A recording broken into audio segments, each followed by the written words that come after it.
Okay. And not muted, so you're good to go. Just let a few. Still says 0. Is last Saturday all day? No, it's mostly in the evening. Just in time for our meetings. Exactly. Wait, so are they waiting to do a delivery? It's a long conversation, but generally speaking, yes, these guys congregate at a central location. Because one of the ways in which they get gigs is they have to bid on how quickly Oh, they can get to right. the location. Right. And then get to Mhm. where they're going. They are off by more than very small amount of time, they don't get paid. Wow. A friend of mine tried to be a delivery for one weekend, and his goal was to do it without riding the wrong way on a one-way street. He got no gigs for 2 weeks. Wow. All right, I'm just gonna text Ed because we need Ed technically to have a quorum.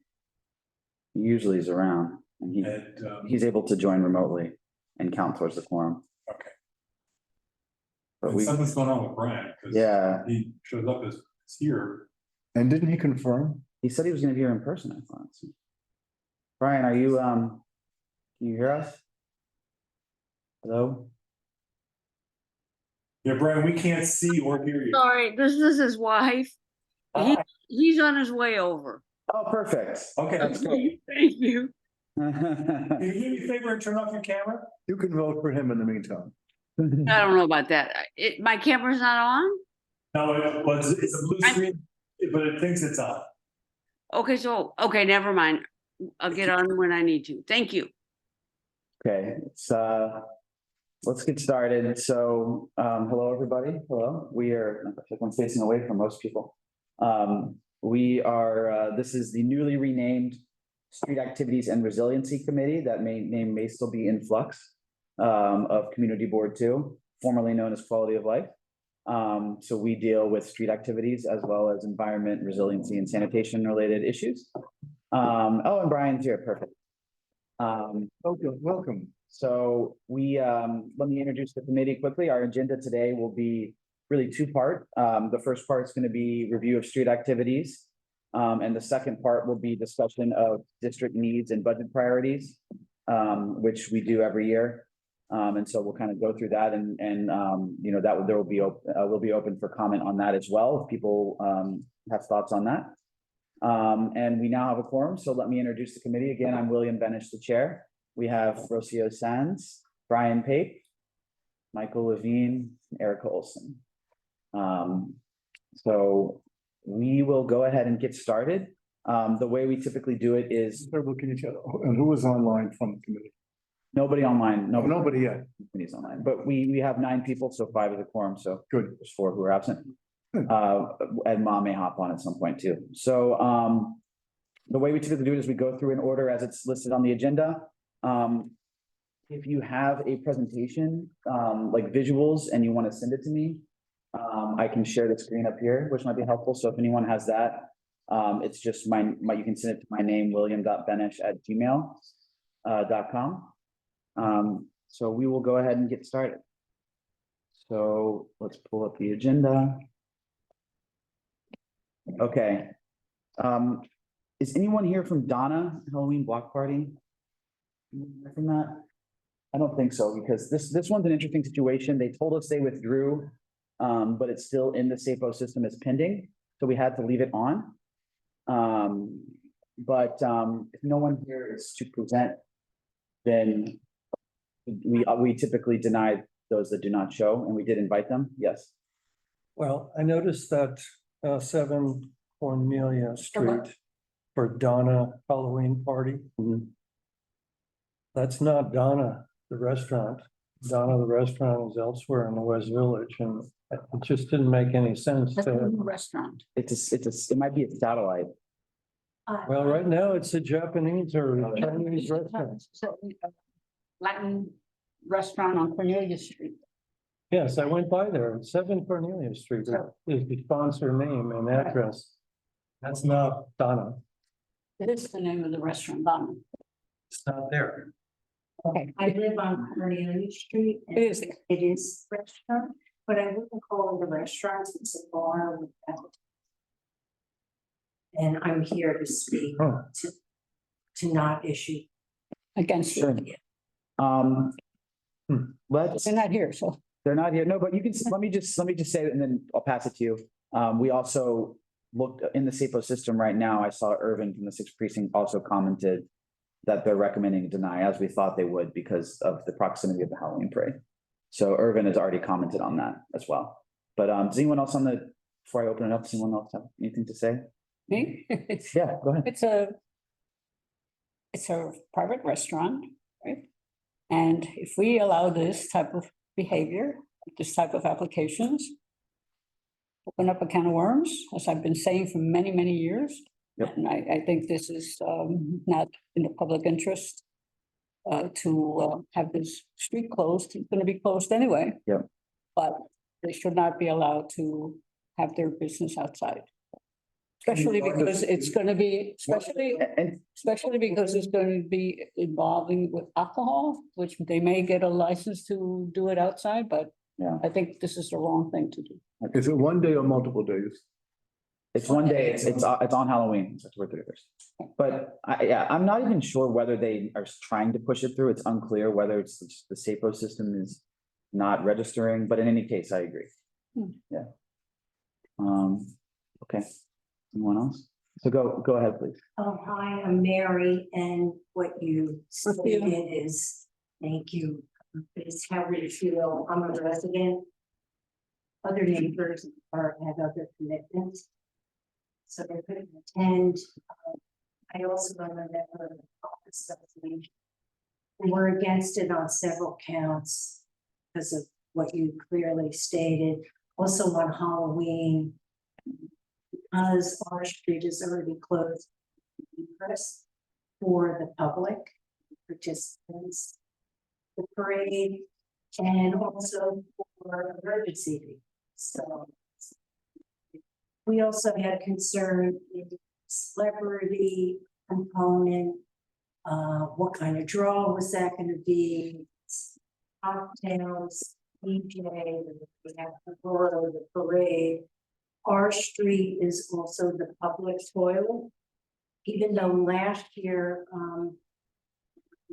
everybody was kind enough to have enough police on the street to hopefully stop that circumstance. They did not. So, you know, what was going to be the draw? What is the community component? What sort of safety measures did they have in place? Is the public allowed to come to this, or is it their only invites? What public toilet offerings were they to provide for the event? You know, the list kind of goes. Yeah. Security. You know, we're against having the event, even if it wasn't on Halloween. But because of Halloween, it creates enough. That makes sense. Yeah, I think we saw this when it came out and we had a lot of the same concerns that you have. And I think the 6th precinct, clearly, they've already seen it and they recommend it. So hopefully everybody's aligned on this one. Thank you very much. Yeah, thank you so much. Okay. So let's move on. Does anyone else want to speak on this one? Okay. Next on the agenda, so, okay, AC Plaza activation has been withdrawn. That was the beauty one? That was the, I think so. For beauty, yeah, the beauty brand. Yeah, that one's withdrawn. So the next one is the Gansevoort Street Fall Tailgate. I see Kevin. Can we promote Kevin? Oh, sure, excuse me. Oh, it's okay. Already went promoted, here we go.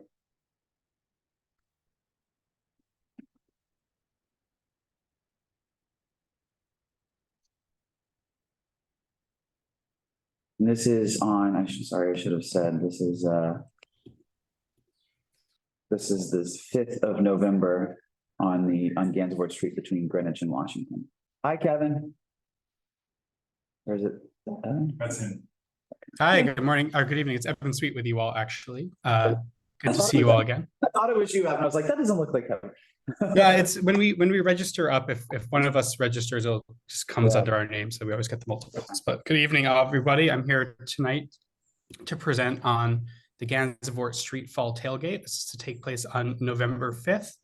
As mentioned, between Greenwich and Washington Street on the Gansevoort open street. If you'd like, I can share my screen and pull up a site plan for you all to review. Yes, that would be great. Great. Let me know when it's up. We see it. Great. So this event is fairly simple. It's a neighborhood-driven tailgate event for the first weekend of November. It's really came out of a lot of our neighborhood businesses looking to do something around the end of fall and football. And so it's really going to be a pretty low lift event for us as it relates to things. We're going to have our tables and chairs set up as if it was a normal open street, particularly to the east, near where we set up in front of Loro Piano, Hermes, and Brunello Cucinelli as it is. Further south down or further west down the block, we're also going to have some lawn games out, some other on-street entertainment for the general public to enjoy.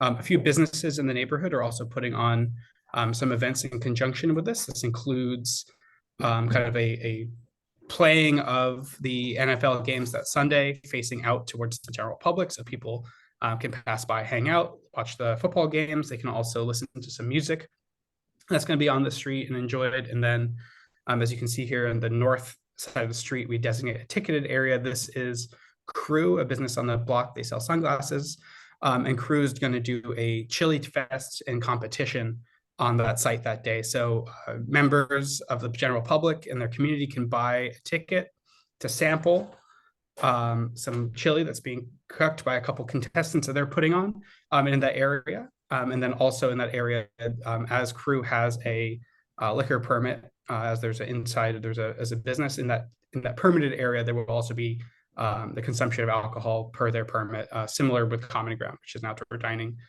structure adjacent to there.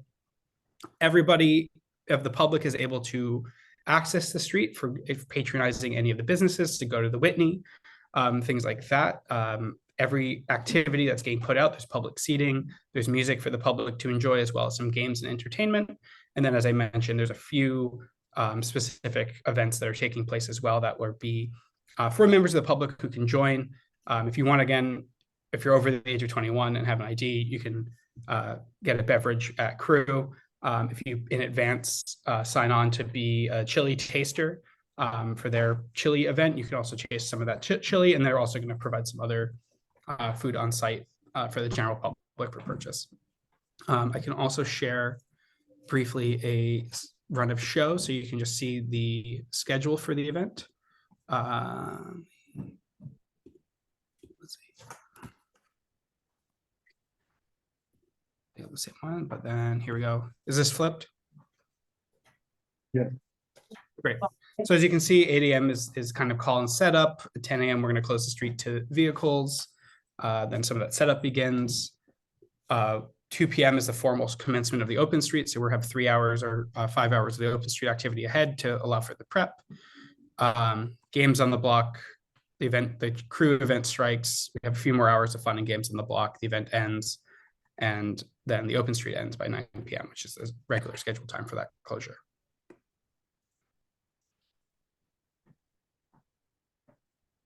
It's just the one-day event, no prep the day before, no breakdown the day after, solely contained to the 5th.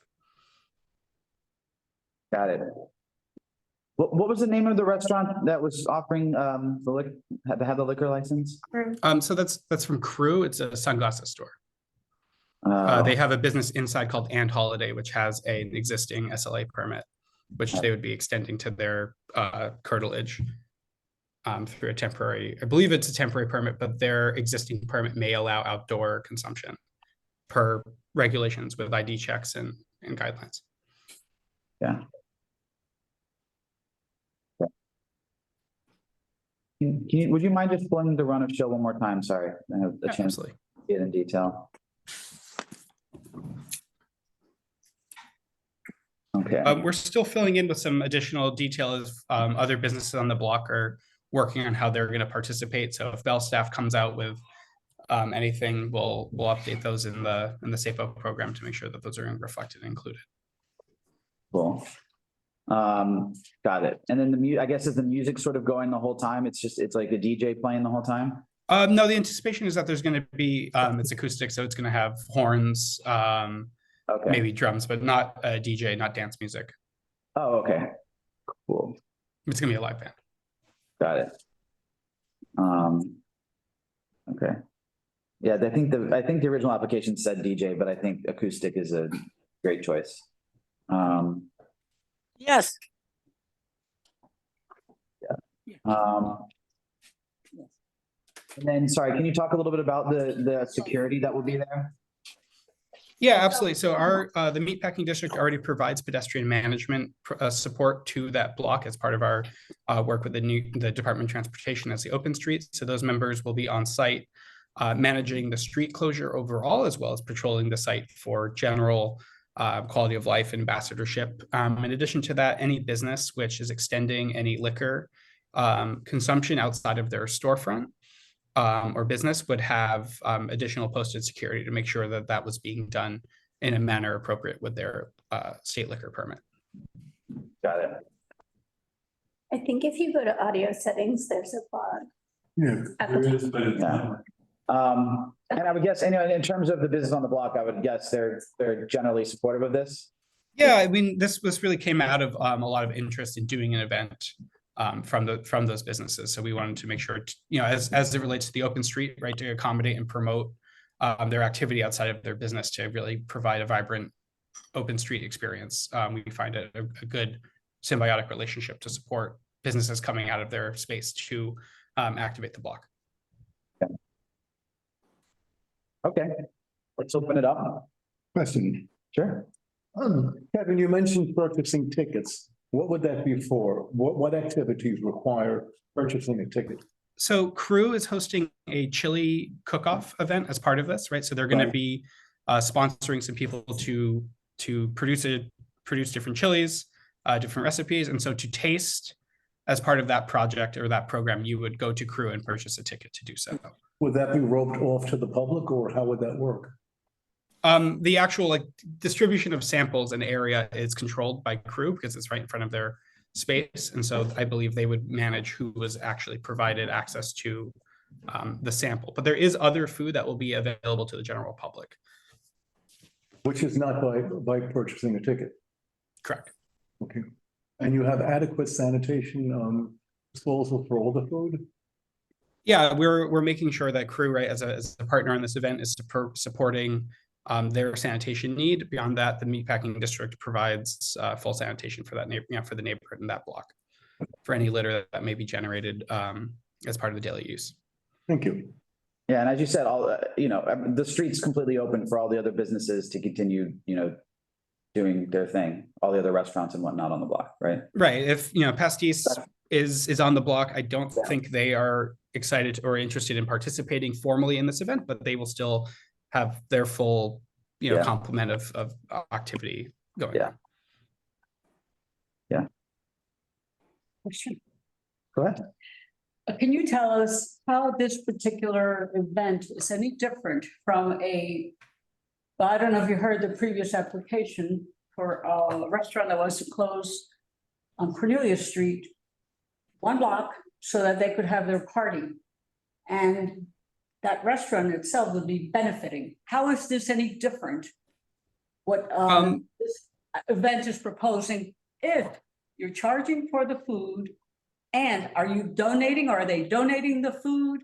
Are they going to be the money that they make? Will that be given to any organization, to any non-for-profit? Or this is a for-profit event, isn't it? Alcohol and food is going to be for-profit. Well, so, the Meatpacking District Management Association is a nonprofit tasked with managing and supporting the success of the Meatpacking District, including its public spaces, including our public plazas, as well as our open streets.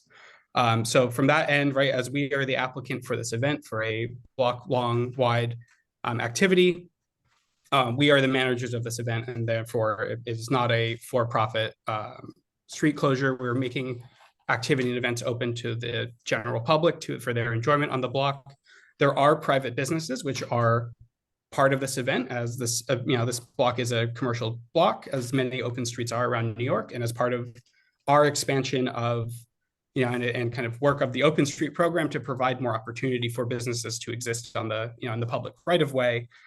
Their activity may expand somewhat, but this is both, we find, a benefit to the community overall because they're providing other sorts of public facing activities on the block. But then also, as Rosie, as you point out, right, it is correct that as part of that, right, they're also entitled to do certain events and activities as part of that event. One of the things that Crew has identified as something that they want to do as part of this event is a chili competition.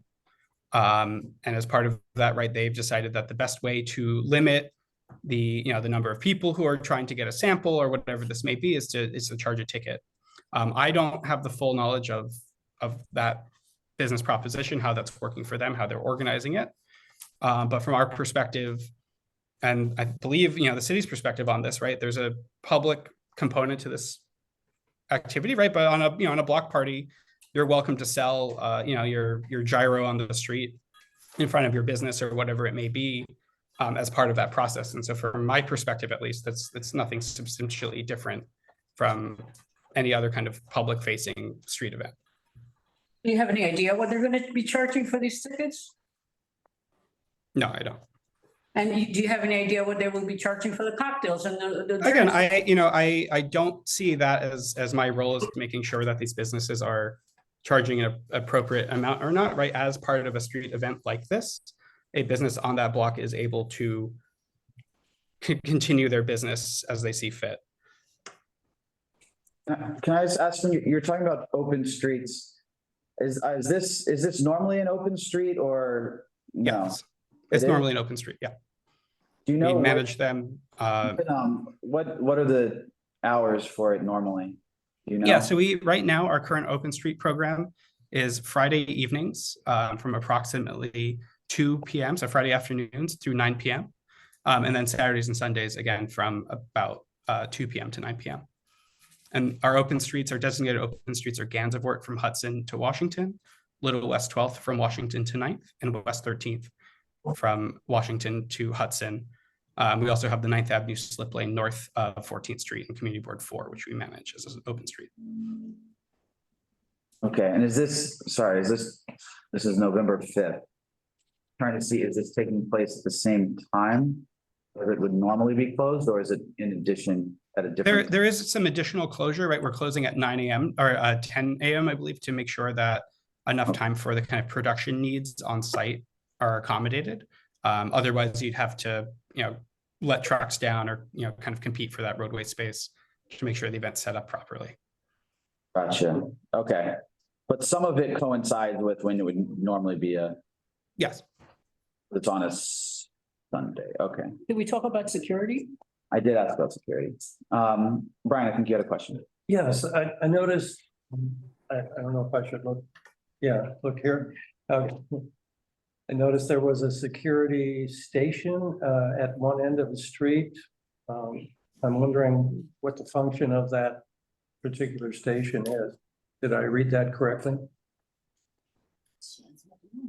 Yeah, as I mentioned, right, the businesses that may be serving alcohol inside or outside of their storefront, but inside a designated area per their state liquor authority permit, are required to include security as part of their their kind of process to make sure that if you're outside with a beverage, that your ID has been checked and you're over the age of 21.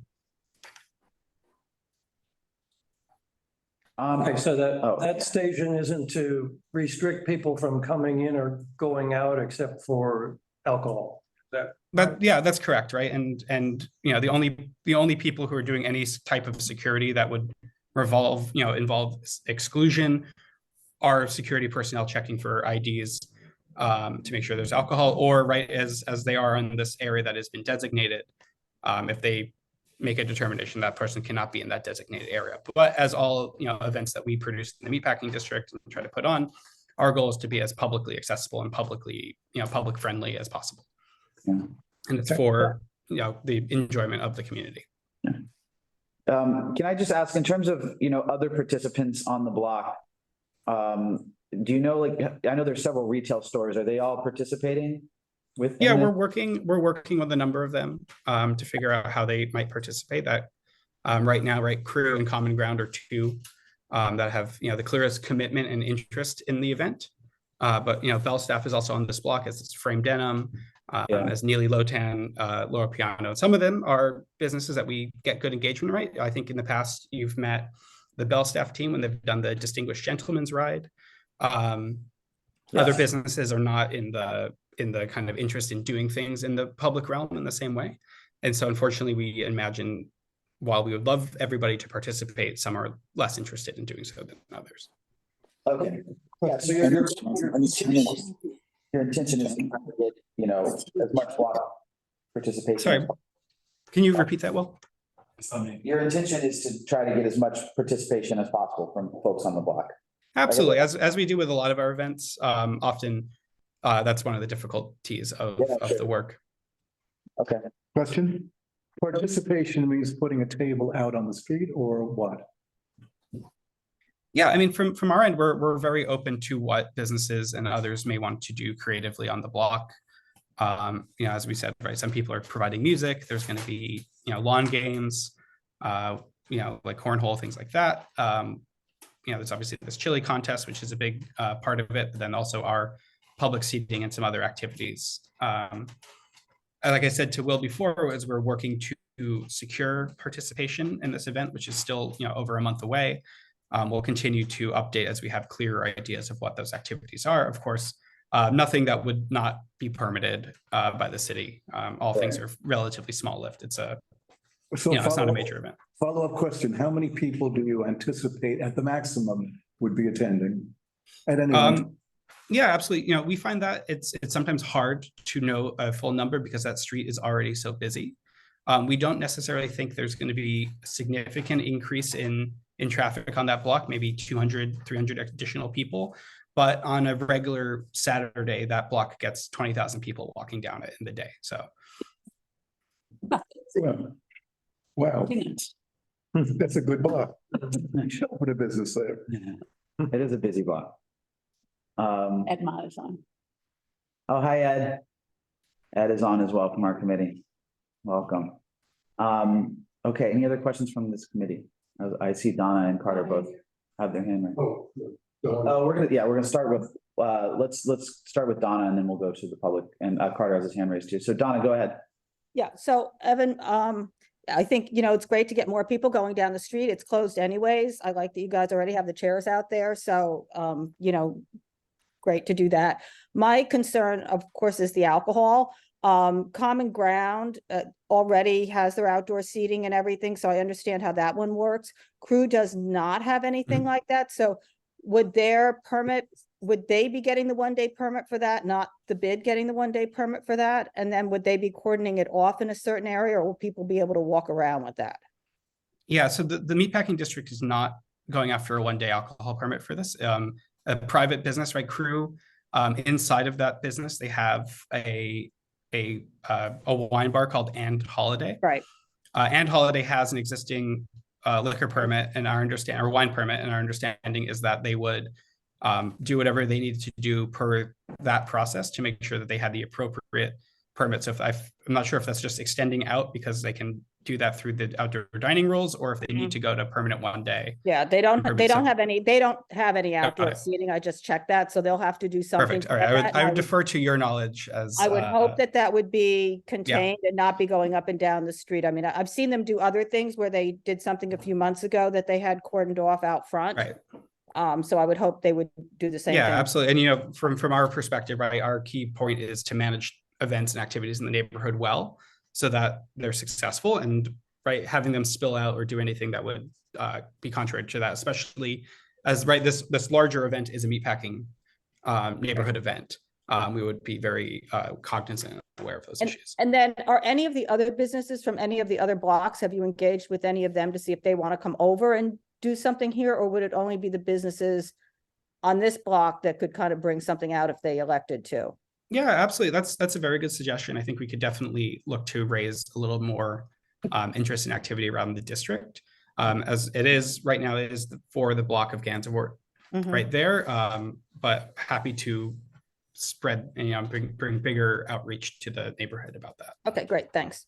Donna, I just question, I mean, if they have just an existing beer and wine, is that what they would have to extend outside, or are they able to apply for like a one I day? don't think they can apply for anything more than that. I think it's whatever license they have, they can do something. Yeah. But I didn't just read up on the one-day permits, so I'm not don't hold me completely to that, but I'm pretty sure Carter It's- might know better. Is that your understanding too, Evan? I guess maybe Carter can comment too. Excuse me. Yeah, I mean, I would say Donna knows kind of probably best there about what the right permit is, but from our perspective, right, we've let them know that if they want to do this, part of that obligation is to do it correctly through the SLA, right? We don't allow, we would not have an event where we were permitted incorrectly, or someone participating in the event was permitted incorrectly. okay. Thank you. Is Carter over his hand? Can we? Carter has, Can we? he declined to be promoted. So Oh, we can just let him know. I'm gonna try one more time. Carter, are you there? Hey guys, yeah. So I was just curious. I mean, I'm looking on the what's posted on the community board website, and I see it has 5 listings, 2 doubles for places that have seating outside on the open streets or the roadway, etc.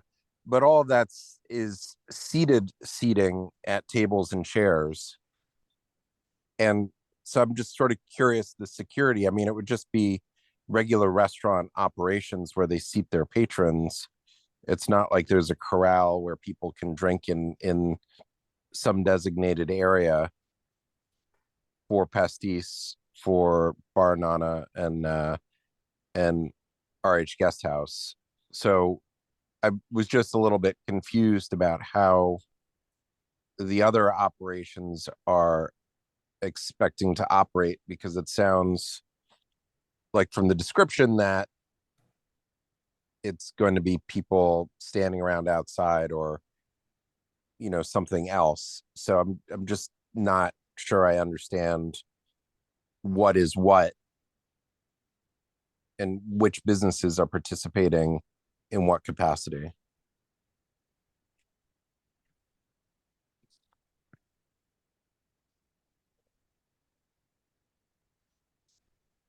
Evan, did you?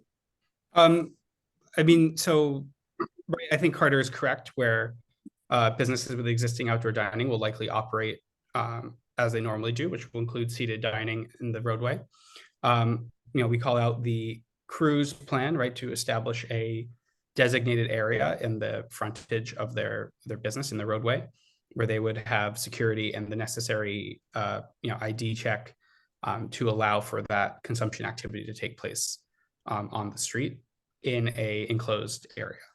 As we also mentioned, right, other businesses, right, Crew and Common Ground are the 2 that are very involved in this, but we're working with all businesses on the block to try to find ways for them to engage and be and active on the street, to the extent that they see fit and excited to do that. Okay, so just for okay. clarification, then on Crew, you are limiting them to the space in front of their store. So they only have the ability to permit the space in front of their store per their, as Donna suggests, right, goes for a one day special event permit or whatever it might be for their. No, they can actually license anywhere they want. They're not bound, because the one-day permit, they don't have a extension onto the street from what I can see for any alcohol service. Mhm. So any one-day permit has nothing to do with what's in front of their business. They could be set up in that corral anywhere, and it has to operate independently of the business itself, because it's a separate space. And any licensed premise is able to do that, have a one-day permit Mhm. and cater it elsewhere. So I'm just sort of trying to understand if you guys are limiting them to the space in front, they're limiting themselves. That's the participation of the event. Is it going to be bigger? Is it going to be smaller? Because that changes the dynamics of the event significantly. And I'm not, they're positive, negatives, whichever, but I think it's important to have a clear answer so that people can just comment properly on it. Absolutely. So, to that, right, from all of our discussions, all of the site planning that we've done in coordination with all the businesses on the block, the ticketed area that crew has discussed has remained kind of in this designated area. This is 67 and 69 Gansevoort Street. Kind of as you can see between the two outdoor dining establishments right here at La Procura Bianca and Common Ground. We've never had a conversation with anybody that suggests that there is a desire or a plan for extension beyond what you see here as it lays out in the this ticketed area. Nor do we plan on giving them carte blanche to take over this event and kind of turn it into a pen for drinking or anything like that. Yeah, Carter, even if you can apply anywhere, is there to your knowledge like sort of a best practice? Like SLA is probably not going to grant a permit if you just apply, in front of a random store that's not yours, right? So I guess. Well, no, for street events that happens. That certainly happens. So, yeah. So this is a street event, and I was just thinking, and when I just briefly saw this before, just with the seating on the east end of this block, like there's not alcohol service in that, correct? No.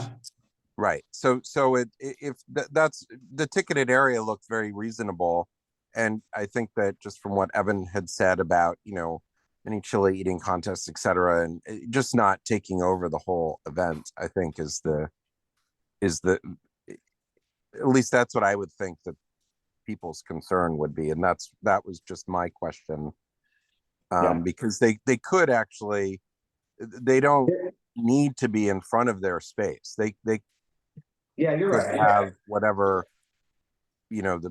whatever space it is that's delineated.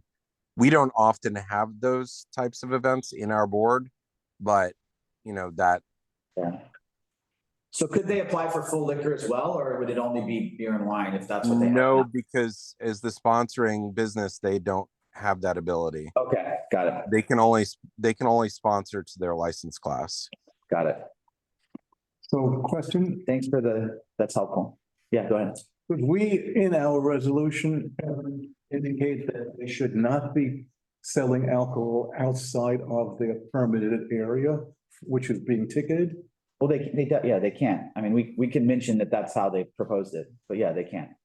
So we can say that in our resolution, right? We can have that as a whereas and say alcohol will only be served, as Exactly. What about consumed? Will the alcohol only be consumed within the perimeter of the designated area? And what is to stop anyone from leaving the designated area and go to the next block or 3 blocks away with their open container? Security police. Will they do that? That's the question. Yeah. Well, Donna, did you have your hand raised or no? You good? Yeah, no, I'm good. I just wanted to say, they're licensed. You just want to, if you're wording it to their ticketed area, word it to their ticketed area, because their licensed area is only inside. Okay. You know what I'm saying? So, or permitted area, but if you want to be specific about it, don't say their licensed area if you want to have them have something outside, because their licensed area is only inside on a regular basis. Got it. If they get a special one for that day, they could say that their area would be external, not just internal. That's not what's been presented. Okay. Let's open it up. Who else? Good. I would ask, what are the guidelines for setting up alcohol stations on sidewalk? And how is that going to be monitored? Because Gansevoort is in Covington Street. I know it's a lot of it used to be. I used to work in the years. And because what happens is somebody will get a station and you'll notice that here in the village, then they put out a public pond. And then there's, which, you know, people want to draw attention and I understand that. But then it takes up the egress. And then I would ask, what outreach has been done in the residential community and associations for the neighborhood in bringing up that this is what we. Did you hear that, Evan, or no? No, can- if you wouldn't mind, please repeating Closer to the the speaker. question. Yeah, I think the first was, tell me if this is wrong. She was asking about the specific setup of the alcohol distribution point outside of Crew, and just wanted to make sure they weren't going to be putting additional things like trees and bushes and whatever that would block the right of way and or the egress. Yeah, sandwich boards, et cetera. So and then the second question was just if what outreach has been done just to any residents of the area. Great. So the first question, right? The city requires us to leave a 8-foot clear path on all sidewalks for street events. We anticipate maintaining that clear path as part of our event overall. As it relates to the specific setup of Crew inside of this event, you know, I don't have full knowledge of how exactly they are going to set it up, as this is kind of their portion of this event, right? The street event as itself is much larger than just this one component. We've kind of given them the site plan for what they need to do, right? The rules about how to set up to make sure that they're compliant with city regs. But like, you know, how everything else goes inside of that, I really don't have knowledge of. As it relates to community engagement about this, right? You know, this event really came to us from the businesses on that block who are really interested in putting on a event at this time of year. So we listened to that. We've also are here tonight, right, to speak to the community board as part of that notification process to let the community know about this proposed event taking place. In addition to that, we conduct regular outreach to the neighborhood to understand what are the interests of the district, things like that, what's happening around the neighborhood and what people want to see in the district. So you're right, maybe perhaps we can be better to specifically engage about a specific event and what's going on there. But at the same time, we do quite a lot of outreach throughout the year to understand what people are looking for, what people are saying about what's happening in the district.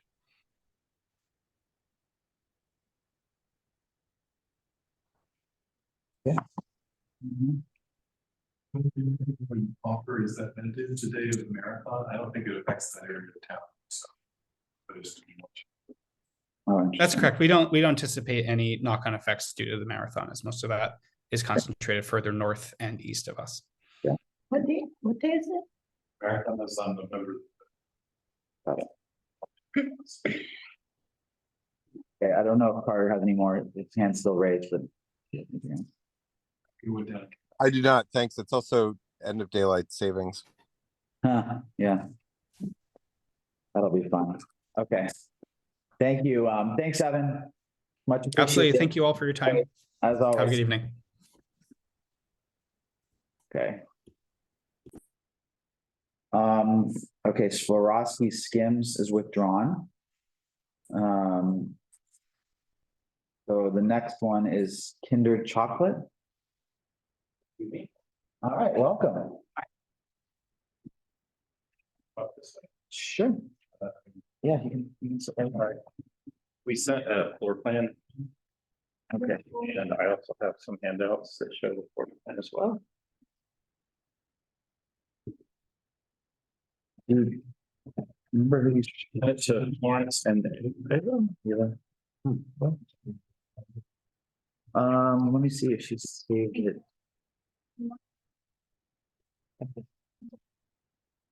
If you have an extra one.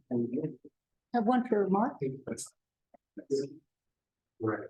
Yeah. So. You have it up on your machine right there? I have it on my machine. So if you would log in, actually, why don't you start and I'll log you in. Or you can just email it to me as well, if it's easy. That might be the easiest.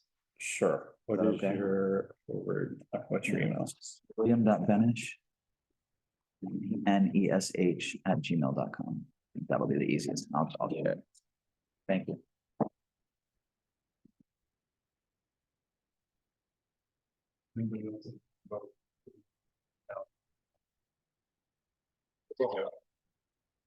Yeah, if you want to just get started, I'm sure. So, Through the wires. we are an event production company and we are producing a pop-up shop called Kinderland Chocolate in 477 Broadway on Soho.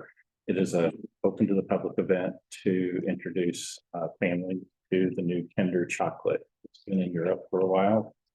Kinder Bueno is here, Kinder Eggs, Egg. Joy is here. Kinder Chocolate is one of their newest introductions here. It's been in Europe for a while.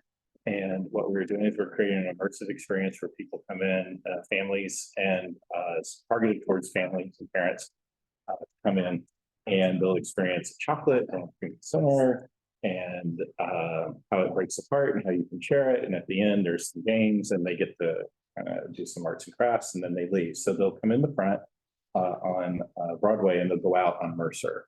It is a guided walkthrough experience. So it's not go in and stay, it's kind of walk through experience of things and out the back. What we're asking for strictly is 24-foot of broken stanchion to, we actually hope that we have people.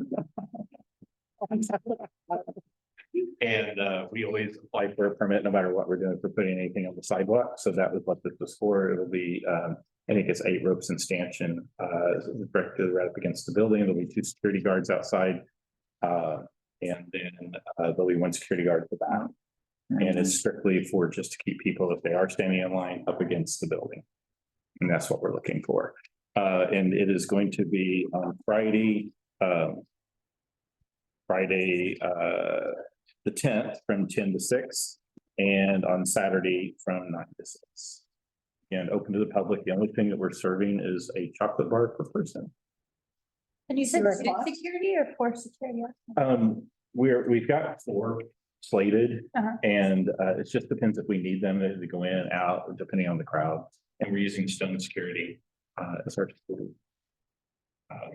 Yeah, we're not doing any other food or anything. It's a at the end, they get a treat because parents want to regulate how much their kids have and it has to be given to the parents. And the parents can decide when the kids get it. Is it free? Free, everything's free, Free. everything's free. That's nice. So you're not, so Friday, you said Friday is the 10th? Is that right? Yeah, Friday the 10th. Okay, so nothing's happening on the 9th? No, Okay. I think that's when we're loading in. We're loading in for 3 days, but we're loading in and building. Oh, you're building it, okay, We're building inside. it, but that's when the public happens and we okay. have that outside. But can you describe that everything happens inside the school? Everything happens inside. Nothing happens on the sidewalk or the street. Yeah, we just, if we have, we also have queue lines inside that we can put about 50 people inside, but we just wanted to say, just in case, we didn't want, with kids, we wanted to make sure that we had something that kept them in a line. And with kids and parents. So could you repeat again, how much, you're just asking for a portion of the sidewalk? Just broken stamping. And how long is that? From 10 to 6 on Friday and 9 to. What is the length? 24 feet. What is the length? 24 feet? 24 feet. It's right in front of the windows. It doesn't go past over to, is it slime? The slow-mo next door. It doesn't go that far. Yeah, one of the things that, I don't know if you consider it, but like one of the things we always recommend is, having some kind of like online reservation system. Just so that people can like pick a time and then that way you get a sense of who's going to be there and maybe people spread out and come and try not to cluster around certain times. So I don't know if you looked at that, but that could be, we always recommend that. Yeah, we have been looking at that as a possibility. It is going to be just put out there. We're really hoping passersby. Yeah. It was chosen because of the high traffic. Yeah. How long does it take to go through the whole thing? It can take probably 15 minutes if you wanted to kind of take your time. There's a wall that when you move in front of it, the video captures you, or there's, it's like kind of how much they want to take, but it's meant to kind of go through in about 15 minutes. You can probably we applied for temporary place of assembly, but we probably think we can get about 200 people throughout the space because it's a pretty large space and it kind of winds around at any one time. The whole, it goes the whole block. And it's all, it's been designed also because it's for all families to be totally accessible to anyone. All the activities are accessible and strollers can go through it just all the way through. Yeah, I don't think they need the reservation. They're not doing anything crazy. Given We just always, it's for children. anything time we put something outside, we apply for a permit. That's how we like to see it. I mean, 'cause there's a lot of people who will do just like, you know, huge lines and stuff outside and we won't even know that it's coming. So, Right. I mean, Right, no, that's just our, it's definitely appreciated. that's our rule. Yeah. So we've been doing this we've been in business 20 years and we've been doing this a long time and we find that we work really well with the city and we just want to put it all out there and that's what Yeah. we're doing. So it's on the 10th. And 11th, Friday and Saturday. Friday and Saturday. You said doing it for years with the city in this location or other location? I'm sorry, sir. You said you've been doing this for years with the city, Events in the city. but not in this location. He's with the production company, I'm the not with production. Kinder. Yeah, I'm not with Kinder. I'm the production company that we produce events. So what I'm saying is that we've been producing, different kind of pop-up shops and events In different in locations. different locations, actually all over the country. Go ahead. Okay, so I did see that when I went by there today that, as you say, stanchions are over there by Schlomo and, that doesn't seem to interfere with anything, so it seems to be an appropriate way of handling the line. This is an open, I mean, it's a vacant space that's totally clear of any obstructions and stuff, so you're gonna be installing, you said some video screens and, of course, counters for your product. There'll be a room that feels like it's all chocolate, and there'll be a room that feels like it's creamy center, and there'll be a video wall to interact with to express the breakable part of the chocolate bar, because you can break it and share it, and there'll be some games. We actually even have the company that built the piano from the movie Big. We built one that all the keys look like Kinder bars, and so we're challenging parents and their kids to try to play a song together. It's just a way to bring parents and their kids together and have a fun activity and get a little treat. And so how are you advertising? Just some social media.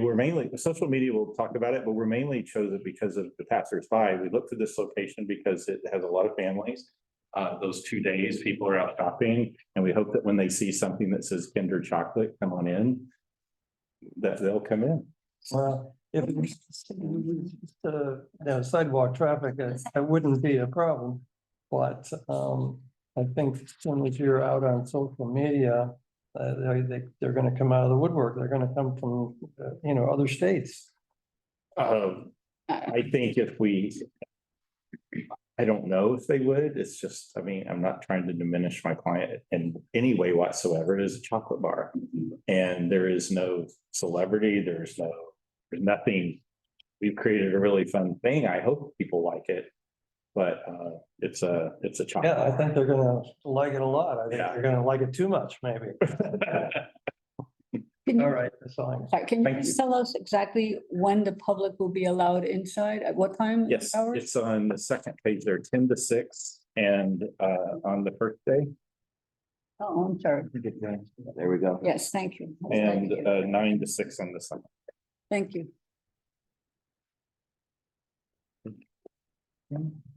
Yes. Hi. Hi.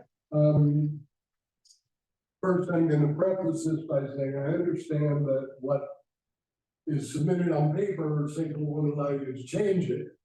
Once it's submitted, so maybe that is the reason for some discrepancies in the paperwork. You say in your paperwork, this is at 475. 477. It says 477. 477? Yes. 475 is where the SLU slide. Did I write 470? Yeah. In this- It says, Oh. So I put Yeah. 2 applications in, the first one, address, we did it, 477. So as long as. Yeah.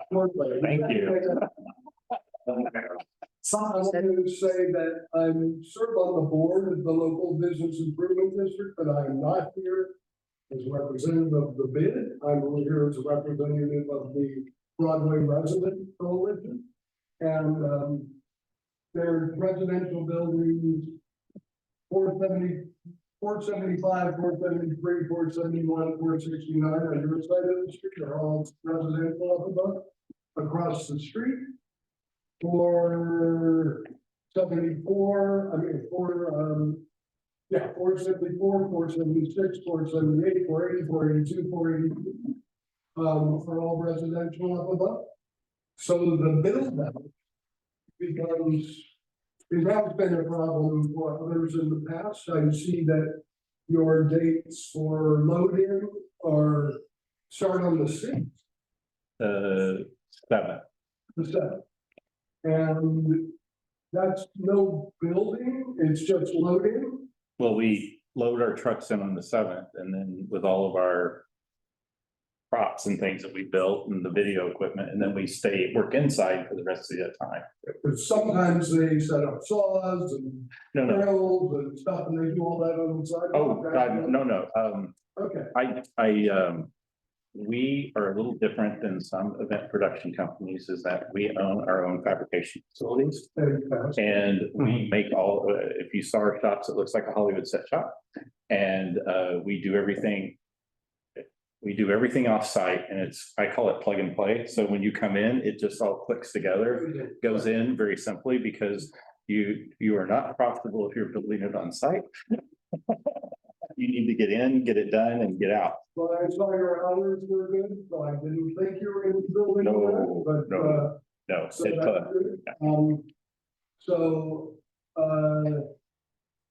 And it does say that food and or beverages will be sold or distributed at the event, the DOHMH and DCA permit are required. So is that happening outside? No, that is inside. And it is only, it says distributed and it is pre-packaged, but our experience with the city in the past, like down at M&M's thing, even though we're handing out something that is pre-packaged, we still hire people that have food handling license, and we apply for the health permit, even though it's pre-packaged. I spoke today with the acting executive director of the bid. The way it's usually done is that the stanchions and line go to the curb rather than to the building edge. So if you have a line outside, you move them away to the curb rather than, because we have so many entrances. For example, Saturday we had an event that nobody knew about, but it happened, and 700 people showed up and they lined them up along the building, so they were in front of everybody. I noticed that Museum of Ice Cream today, when I walked over, had theirs by the curb. But I just noticed the stanchions where they were sitting there. And what we will do, if we're happy to do that, but what we'll do is we might even add a couple of more security, because having children to the curb, we just want to make sure that they don't. We'll do whatever, we can do whichever, it's fine. But I did notice that coming over, and I thought, oh, we have ours here. They're by the curb. That does kind of make sense. And then you have the security, like bring people across. We're open to either place. The thing with that is people still congregate at the door next to the buildings, so they don't manage by MC. So as much as you can do that, it's appreciated. And just be aware, 475, the door just south of you. That goes up to the residents. That's the residence. Absolutely. I think I'm almost done.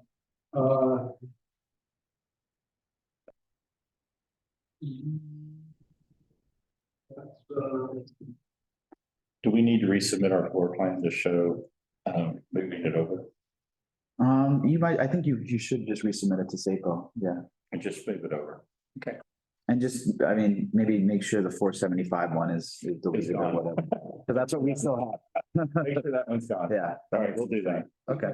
Great, thank you so much. You're absolutely welcome. Thank you. Anybody else? No, you're not gonna have any music. No. Nope. Any other comments? Okay. That's a lot. Thank you. Thank you, I appreciate Much it. appreciated. Thanks for coming in. Yeah, come to see us. Yeah. Thank you. All right. Can we go ahead? Do we need to? No, yeah, Okay, thank you all very much. I really appreciate the opportunity. thank you so much. Good luck. Thank you. Okay, do we have anyone, I don't know if we do, but do we have anyone from for the Village Fall Fair? Basilica St. Patrick's Old Cathedral? Do we have anyone?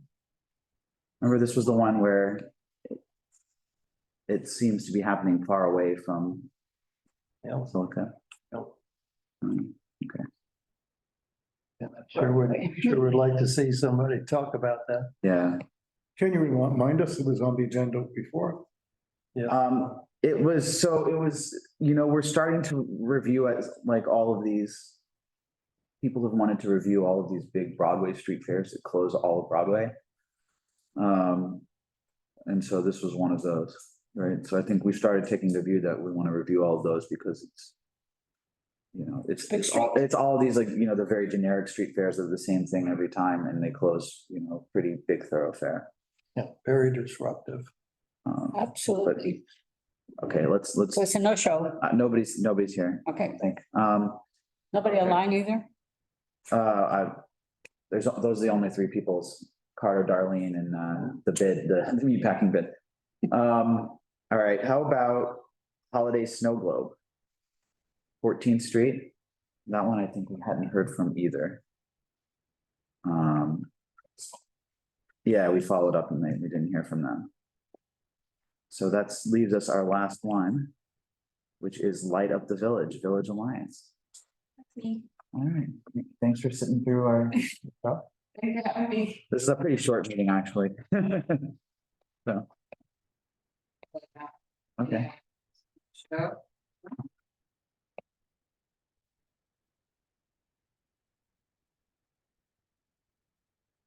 Thank you.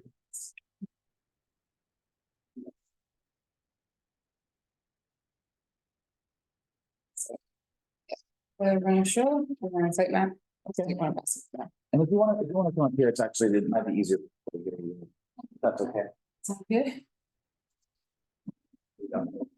Are these all the same? Yes. Thank you. Pass these around. Thank you. I like that this is old school. Everything on paper. I work best on paper, you can take notes and stuff. Okay, so this is, so I have the right day. This is December 1st, which is a Friday evening. Okay. Great. So I'm Isabel Albee. I'm the new programming and community manager at Village Alliance. Yeah, Oh, I think we nice know each to other. meet you. I'm good to see you live and in person. I know. We don't only see each other online. Yeah. So this is one of my first events, and definitely my first time joining here, so bear with me, but I think we should be in decent shape. So this is, we're applying for full street closure with in the form of a street festival so that vendors on our street and vendors in our district could potentially sell their goods on the street. One of the biggest, we had a block party on 8th Street in late August, and then That's the annual one you do. the annual one, yeah, and I did a survey of the businesses on 8th Street, and that was the one thing they said was they wish they could sell their food or their clothes. We have a couple of clothing shops on the street, so we applied for the street festival permit this time. And the impetus of this was that we're stringing up our holiday lights for 2 or 3 months.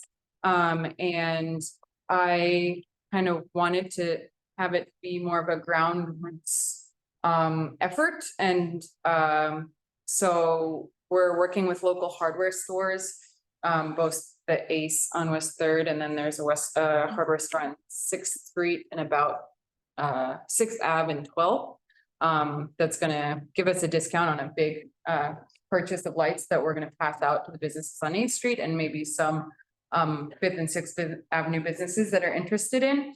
in it. So the idea is just to, light up the village. It's gonna be dark, it's gonna be cold, especially for restaurants. We're entering like dreary season. There's not gonna be a lot of foot traffic. So we kind of just wanted to activate the street and celebrate kind of turning on the lights.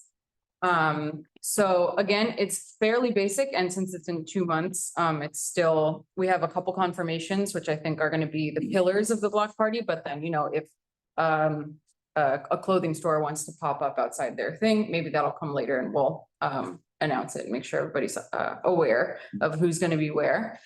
So I would say the pillars, today we got street tree riders, NYC, which is the Christmas tree, it's like a Christmas tree market that they sell at St. Mark's Church usually. So they're just gonna come down the way and bring about 20 trees to sell, and also have a little like light display as well. Street Lab is a free public kids programming program that does pop-ups all over the city. They'll be there. And then we're gonna have, this is kind of fun, NYU has a circus club. And we're gonna have NYU students who can like juggle and like do different things with lights, kind of as ambient entertainment throughout on the street. Quiet, obviously. And then there's gonna be, we've asked the Brass Queens, which is a brass band, to do a 30-minute performance when we turn the lights on. No amplification. They're kind of like New Orleans section style. No stage needed, no amps needed, no speakers, and they just like march down the street, and it's just kind of like a fun festival vibe. And then we're still talking with 305, which is a dance studio on our street. It's like a fitness dance studio. And so since it'll be dark out, we were thinking if they wanted to do like a 20-minute like fitness dance outside, and people can wear like, there's like a trend where people wear like lights on their clothes. So it kind of looks like, so it'd just be fun. And it's basically just getting people on the street and driving people to 8th Street at night. It's a Friday evening, so we'd only ask for like partial day closure. It should be done, wrapped up around 8. And yeah, so no amplified sound, no alcohol. And then the vendors will be all on 8th Street or in the surrounding district. So that's the idea, and I would love to hear everybody's thoughts. Is it on 8th Street or surrounding district? What are you talking about? So our bid district is 8th Street from 6th Ave to 2nd. And then it goes up a bit and down a bit on 5th, up a bit down on 6th, and then a couple other streets. So if we have like a local business that sells candles or something that's in our district, we would invite them for no fee to pop At up. that space, only on that street. Exactly, yeah. Got it. And it wouldn't be from like a random part of the city. It would just be like in the surrounding Within area. here. Israel, could you remind us the entire street? The entire street from 5th to 8th, from 5th to 6th? Yes, same place as the annual block party. And then the idea is like, many of these, I love many of these like small, retail businesses on the street, like they could all theoretically participate and Yeah. have stuff outside. Which is why I'm excited to Yeah. apply for the vending permit, so Yeah. that we have like a couple clothing stores, which would be fun. I go to Goods for the Study a lot. Goods for the study Yeah. would be cool. And I'm also talking with some to do like open house style. So sometimes we don't want to go to businesses and ask them to do things Yeah. because, they already are dealing with enough. So, but if they can have an open house and just kind of have, Goods for the Study could have like a hot apple cider thing inside, and people could come in and, Yeah. buy a journal and have some apple cider. Then that would be fun and inviting and make it kind of like an open house Yeah. street. Yeah. Got it.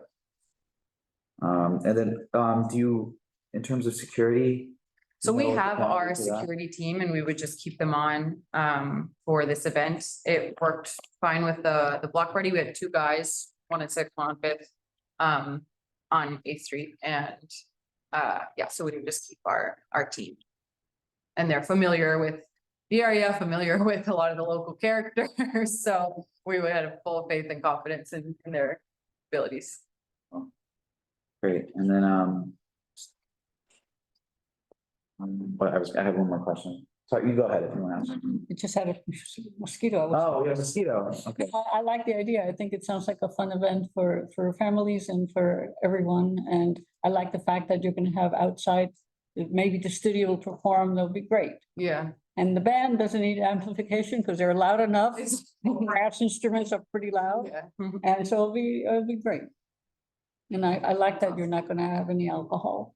Yeah, there's no need. There's plenty of places people can go. Exactly. On that Yeah. street, on that block. Yeah, yeah, and there's like arts and crafts, like people can go to beer, but just Yeah. there. Yeah. What was I gonna ask? So I know sanitation, I know you have the regular people that. Yeah. At the blocks, are you gonna sort of redirect more people there, like after the event to clean up? Or are you hiring anyone from the outside, or is it kind of your usual? Yeah, we have a team, but 10 to 15 guys depending on the Yeah. season, so, and Yeah, I they're see them great. all the time. Yeah, and they work, they cover 7 days a week, so we'll definitely let them know about this, and maybe if we can have some team members like for sure to be there during and for full strike with me, and then make sure Saturday morning to just blow through the street again, make sure everything's all good. Cool. Well, That's great, yeah.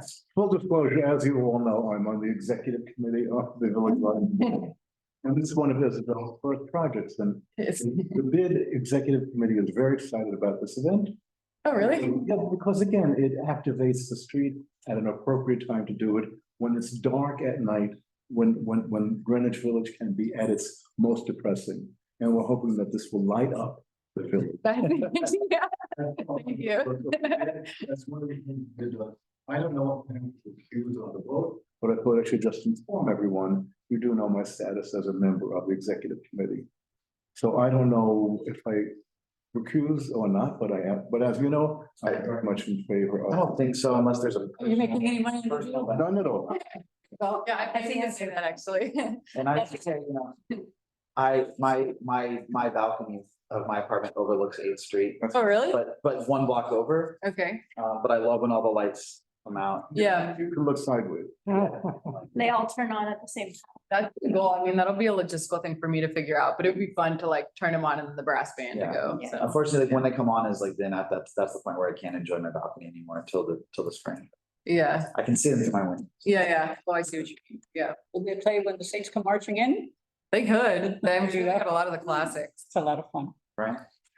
Oh, could you tell me what the second line style live music is? Yes, so it's a New Orleans style of music and it's it's iterative of a marching band. And so it's like a moving performance. And in New Orleans, people kind of join in. Obviously, this is one block and I think they'll go one there and back and then maybe land in the middle. But it's kind of like come one, come all, like join the party, like walking. And it's Not that many people, right? no, I mean, the brass band's like 5, 6. So it'll just be like passersby, people on the street will kind of follow them. Then, yeah, so it's just like a moving music performance. Okay. Another question? Yes. How many people are in? And, there's candy shop, food shop, coffee shop, that they can be participating in stuff.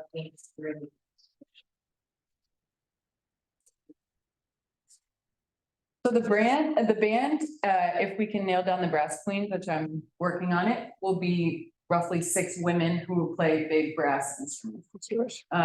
It's fun, it's type of music that, there's not a lot of all-female bands, so they're cool. They just played at the Blue Note last week, which is how I got in contact with them.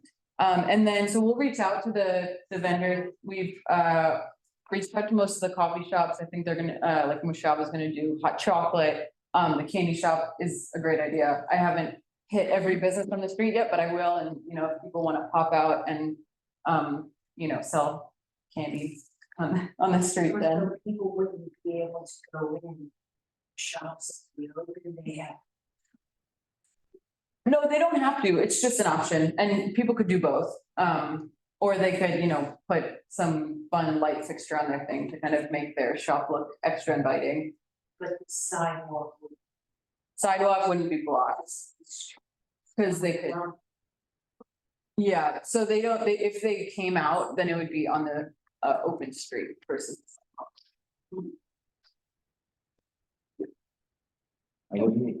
Okay. Cool, Thanks for thanks, coming. team. Um. So, okay, FYI renewals, it's basically the CB2 parade, which remember from the past, we're not technically supposed to vote on because it benefits us, so it's just there for people's FYI. And then before we go into business session, just want to give the members of the public who are here, if there's anything you want to comment on our district needs or budget.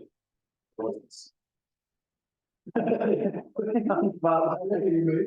don't know, just because once we go into business session, then it's just the committee, so I don't know if anyone wants to comment, speak now, if ever hold your people. This is the part of this annual statement that we do every year called the district needs statement. So sort of a narrative about it's like a 50-page narrative that's written every year about sort of the different needs in the district. So we're supposed to, each committee contributes something to it. So we have a lot in there already from past years, kind of with regard to the common issues we've seen with street activity permitting, as well as the various resiliency and sanitation issues. So it's sort of, it's sort of, if there's anything related to either of those that you wanted to just comment on in general. It's on the CB2 website. Actually, it's on the Department of City Planning website, the one on the CB2 website is, My mistake. no, my mistake. Okay, Do we get So, yeah. to see the result of the district needs survey? the district needs survey. Oh, we'll get that probably the end of next week. We want to let that run for as long as we can. Okay, so we're gonna go into business session. Thank you. So we're gonna go into business session. I will. Thanks for coming. Okay. Let's. You're allowed to stay for business session. It's just, once we go into business session, it just becomes, the committee, you know, it's just the committee discussing at that point. But of course, anyone's welcome to stay. I'm sorry, so are we discussing district? Well, we're in business session, so let's go back to the top of the agenda and then we'll work down. So, okay, let's go through Donna Howland Block Party. That's a no-show deny, and I think we take into account all the comments that were made as part of the deny as we typically do. So it's basically deny and talk about all of the issues that we have with it. And again, I think it looks like the 6 precincts already commented that they're recommending deny. So all in favor of deny, say aye. Any You know what I'm opposed? afraid of? That they're gonna try to pull that on another date. Gotta watch out. Yeah. Well, now the 6 precincts. Right, so, But that doesn't stop them from applying. for No, another no, it date. doesn't. We It just have to doesn't. be on the lookout for that. No. So, sorry, I interrupted your vote. no, any abstain, recuse, opposed? Okay. Gansevoort Fall Tailgate. I'm generally okay with it. I saw you shaking your head. I'm generally okay with it if the alcohol, you know, is truly contained, which is what they've said. But It's a lot of. Can we put that in a whereas? it definitely will be in the warehouse. That they said that they made every effort to contain the alcohol sale and usage to the permitted area. Yeah.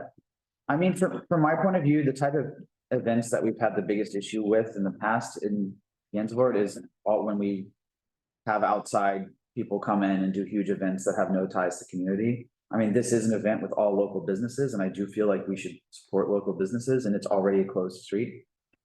So the only real difference to me is like, they're gonna have the same seating as when it's a closed street. They're gonna do like this chili thing and have one more area that alcohol is served for a day. So I don't necessarily have an issue with it. I don't know if Donna's still on, if she wanted to comment on this one, but I don't think it's a particularly Committee members though. Well, we can invite, I think we're allowed, I think I'm allowed to invite others to comment in the business session as well. So, I don't know the rules for sure, but No big deal. I think I'm allowed to invite people, but I don't know if Donna's still there anyway. We would not exit, yes. But I don't think it's I don't think it's a particularly residential street, I'm pretty sure. I'm conflicted because of Yeah. what I said regarding the first one, the Donna one. It's again, it's a private business, it's going to be probably doing a lot of business, nothing wrong with that, but how about everybody else? Yeah. You know, Well, does that's the everybody else thing is, get a it is- chance to do that? If it drives more traffic to the street, then it's helping other business on the street as well, in my opinion. It also seems like Maybe the that's a other ones are invited to do as much. Yeah. What do you want? What does other people think? I'm pretty okay with it. I was having brunch at Pesties on that block on Saturday. And it's a very social. It feels like it wouldn't, like, I kind of agree with what his name Evan was saying. It's a very, there's like 20,000 people on the block. It feels like this has like, just like So will it, two more outdoor components than Yeah. it had normally. will there be 40,000 people on the block because? I don't think so. Either of those businesses, Crew or Uncommon Ground, are gonna like get a ton of people. Do you think the 20,000 was an exaggeration? Is it really 20,000 people? I don't have a good concept of that. It is a busy area. On the weekend, 20,000 feels high, but maybe it, They're coming off of the High Line yeah. on the west side, and It's a on the busy- east side, it's right up against the triangle, and you have all of the stuff in the triangle.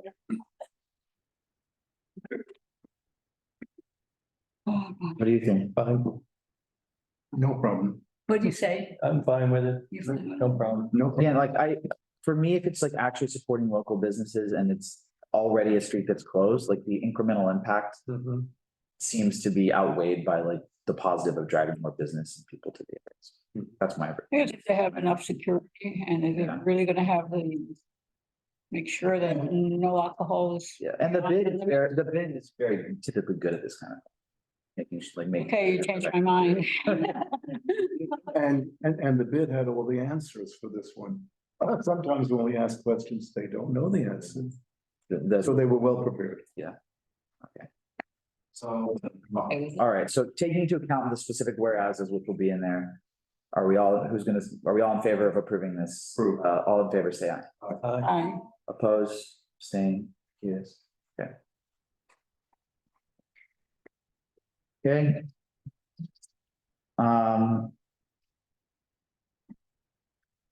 Hinder, That was cute. I think, look, I mean.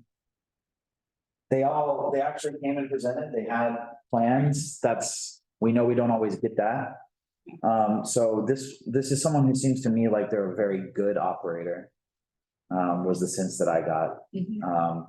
And oftentimes, like, people would not even apply to just put a rope outside, so. I'm okay with the event, and I think so. I think hopefully, Pete, your questions were answered well. I think a 15-minute throughput is not gonna. Yeah. really count. Yeah, so I think we should be happy that he presented and had good answers for everything. Yeah, but I don't think they need the, make the appointment to get in. Yeah, I don't think know. so. I don't think that will work either. Well, I don't know. We always recommend it, but maybe not on this.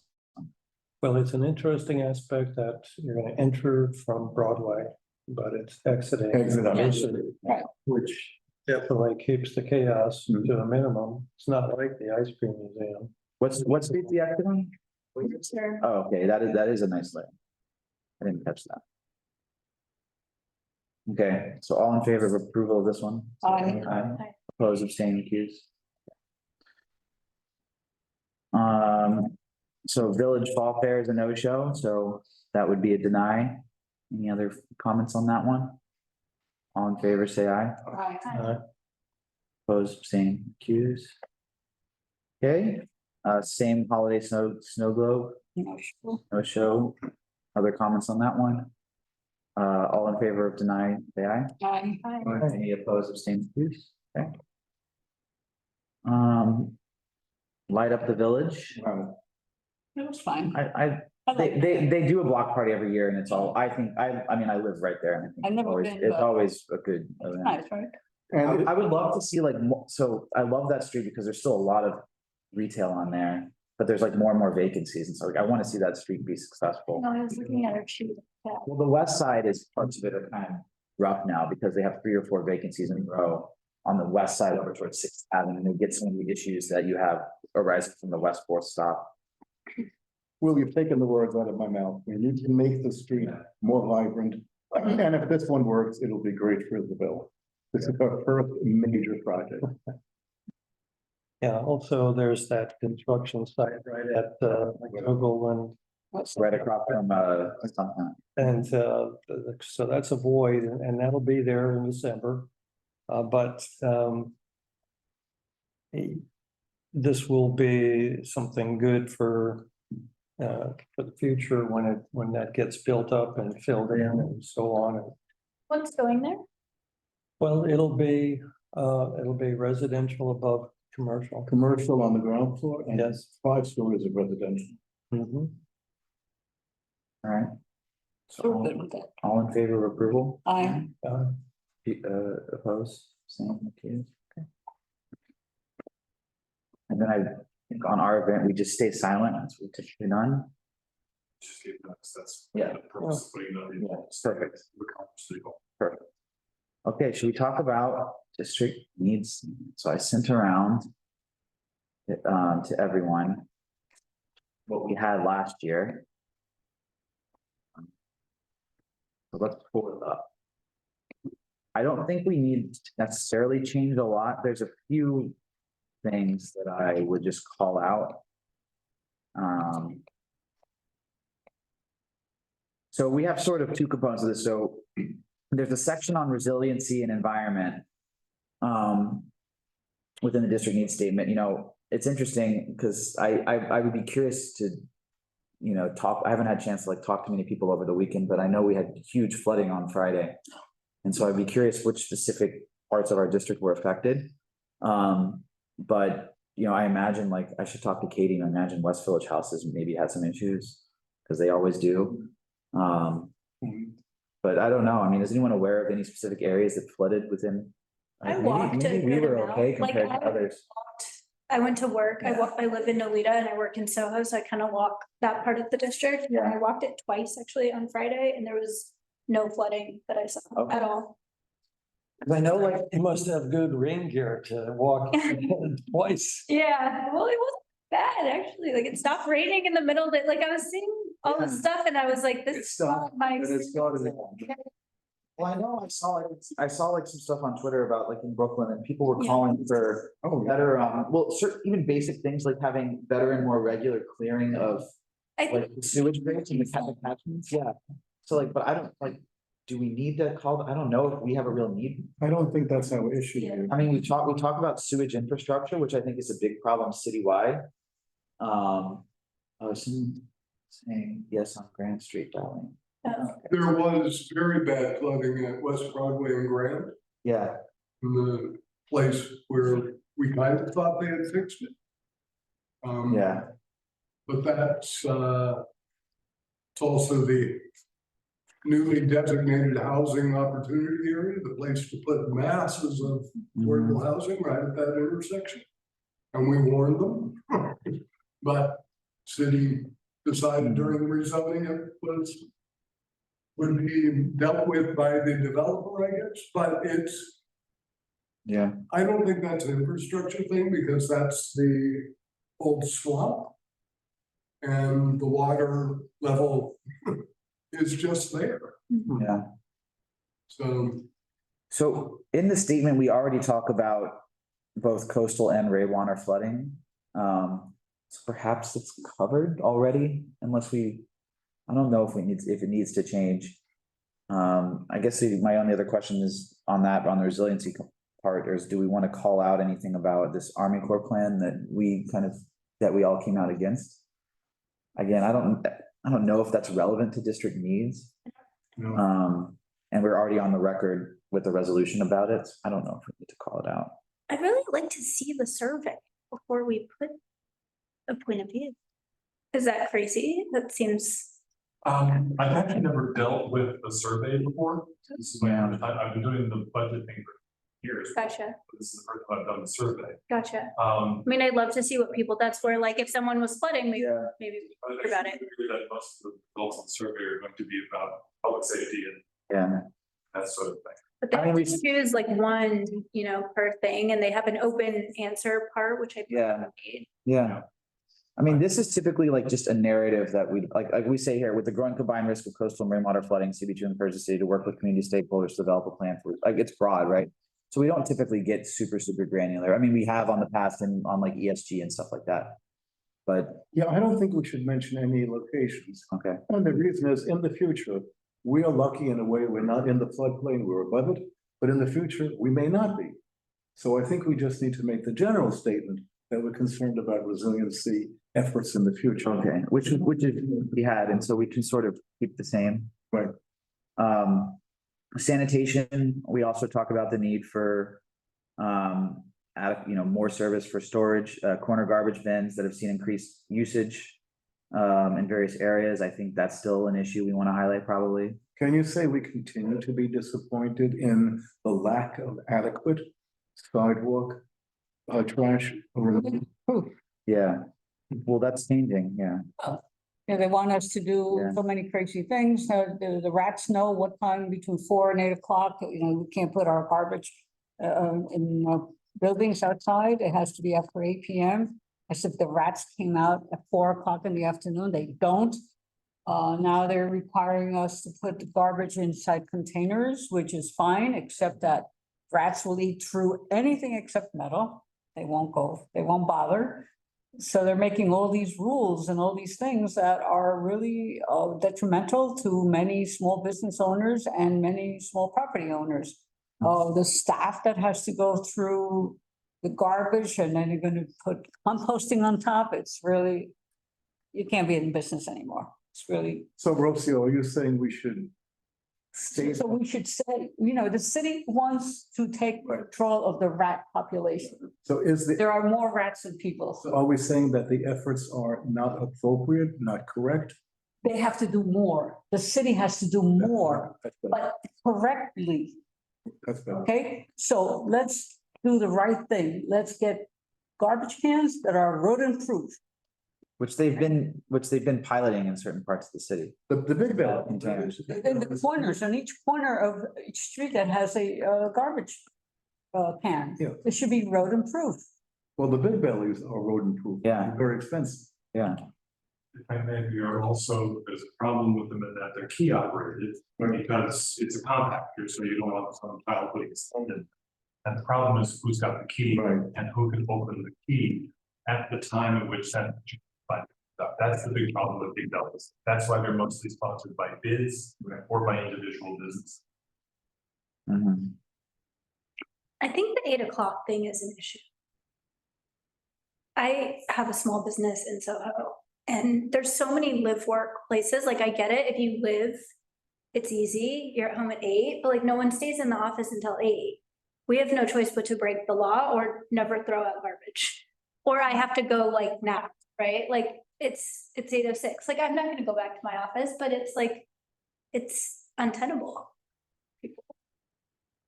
So do we need to make any specific changes to this? Maybe we can mention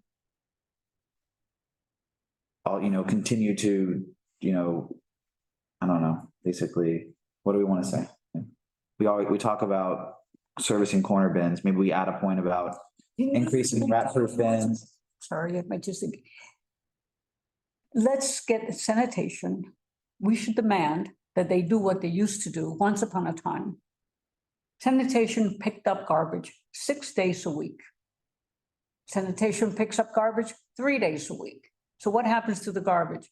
Piles up and piles up. So when businesses, buildings put out their garbage, it's not a little garbage, it's a lot of garbage. Because everybody's ordering online, and boxes and all this that happens. But so we should demand that sanitation pick up 6 days a week and pick up early, not Yeah, so the next day when you put the garbage out. So you give the rats midnight buffet all night. And then if they were to, if we are required to pick out our garbage, take out our garbage at 8 o'clock at night, by 8 o'clock at night, let's say 8 o'clock, garbage should be picked up no later than 10 o'clock PM. Yeah. So this way the rats, if they want to control the rats, that's how you do it. So when we talk about, we have a section here about the city has restored many cuts to sanitation service during COVID, still is not adequately servicing corner garbage bins, et cetera. Maybe we could just add a point after that, just saying the city also needs to invest in, additional methods for, rat and rodent control, which could include more frequent pickups, metal storage bins. And this is meant to be a broader narrative, so I think we add a line about that, and we've been mentioned more pickups, timelier pickups, metal, rat-proof bins being some examples. The problem is people steal them we can never supply enough. Of what? Of the bins. People are gonna steal giant metal bin? Yes, they do. Okay. People steal everything that's not locked up. All right. Unfortunately. I don't think they can steal the big belly bins. Those are probably 1,000 pounds. I don't know. That's why they want them, because it's metal. Yeah, okay. Sell them for. Is everyone okay with that? Yes. Yeah, Again, the this city has to do more. If they really want to control. Forget the rat star. No. Common sense, pick up garbage more often, less garbage on the street, less garbage stored in buildings, less garbage. Pick up the corner bins often. Yeah, okay. Put frequency. Yeah, we'll put frequency. Okay, do we want to see anything else on resiliency or environment? We can move on to the street activity portion. And then we still have to go over budget priorities too. So street activity portion. This is still pretty in flux, which is the only thing. We talk about. There's sort of a separate working group that covers public out that there is a separate working group that's going to cover the outdoor dining stuff. So I assume that Valerie may be addressing that in hers. And that's still sort of in flux. Do we know when that might happen? That we see a draft of what the proposal will be? And I think we've already seen they're doing the rulemaking. We've seen the broad book. will it be referred to community boards? Will it be a time frame of 60 days? We need a little bit more detail. Yeah. What the role of the community board would be in approving, or I should say reviewing, outdoor dining. It's 30-day comment period once they distribute or put forward the rules. And they have to do it within 120 days of the adoption of the statute. So the legislation was passed by the council, I believe, on August 4th, but it took the mayor a week or two later to actually send it into law. So the 120 days runs from then, and there's a 30-day comment period. So you should see it this month or early next. But what I'm talking about is individual applications for sidewalk dining. What will the regulations be about the community role? They'll still have a say. That's part of the rule. Covers that it's 30 days. 30 days only. I think we need to ask for more than 30 days. The problem is that the regulations can't contradict. We can't contradict the legislation adopted by the. Because there's nothing you might want to do, which is to make the review period by the council member different than the review period by the community board, so that the council member can profit from the hearing by the community board. Right. But I think that should have sailed. All right. Well, that's really the case. The council member can just call up sidewalk cafes after the community board voted on. I get this. I think that section, what we had before, I think it's going to change, but I think maybe Valerie will be probably writing that section, that working group. It's page 28. That section is going to have to change because this was written before we got more certainty on the law that's passed by city council. Well, just to make sure that it's easy as possible to do this. In the Google Drive that I created for committee, Yeah. There's a Word document, so you can actually, edit in Word rather than. Oh, okay. That does make it easier. We can maybe come back to that. Let me just say on the street activity front, I think we have a pretty good narrative on that. We already talk about the major issues that we deal with at most of our meetings. We talk about, the the generic festivals that are multi-block and take up big thoroughfares like the Broadway festivals. We talk about promotional and commercial events. We're disturbed by the endless proliferation of promotional and commercial events, some permitted, some not, regularly occurring in Soho and NoHo. We talk about pop-up shops that commandeer the sidewalks, illegal blasting of music. We talk about pedestrian plazas and how we don't like the over commercialization of those plazas. So all the main points, I think, that are sort of have become like our policy, not officially, not written, but general policy are in there. So I'm not sure we need to change much on that one. It's covered as policies, guidelines. Yeah. Guidelines for what we consider. Yeah. And I think, I think November or December we'll have an agenda item where we work on putting together, more detailed guidelines. That's my goal. Do we cover lighting? Like from stores? You have what? We can have a meeting on it if we want. I don't think we have a formal role in the Right. permitting process for it. What? I didn't hear. Lighting. Lighting. Lighting. One thing that I saw recently that I sent a photo to Susan was like, have you seen this now? Sometimes on Bleecker and other places, they'll set up, people will park trucks in the curb lane with Yes. projectors Yes. and project huge things onto buildings that are like obnoxiously bright. Really? Totally illegal, It's crazy. completely illegal given the zoning, but that's advertising. illegal. I've been seeing that. I was Or sending. is it art? No, it's- Yeah, commercial art, it violates the zoning. Under business. Illegal. The amount of bright lights, especially from the marijuana stores, it's just, That's a, Those are terrible. that's a very good point. It's overlit. it's overlit, it's so overlit, and it's like. To me, it impacts your experience on the street, right? Like it experience walking, your experience sitting outside at a restaurant, like. I don't know where that remit lies, but it's.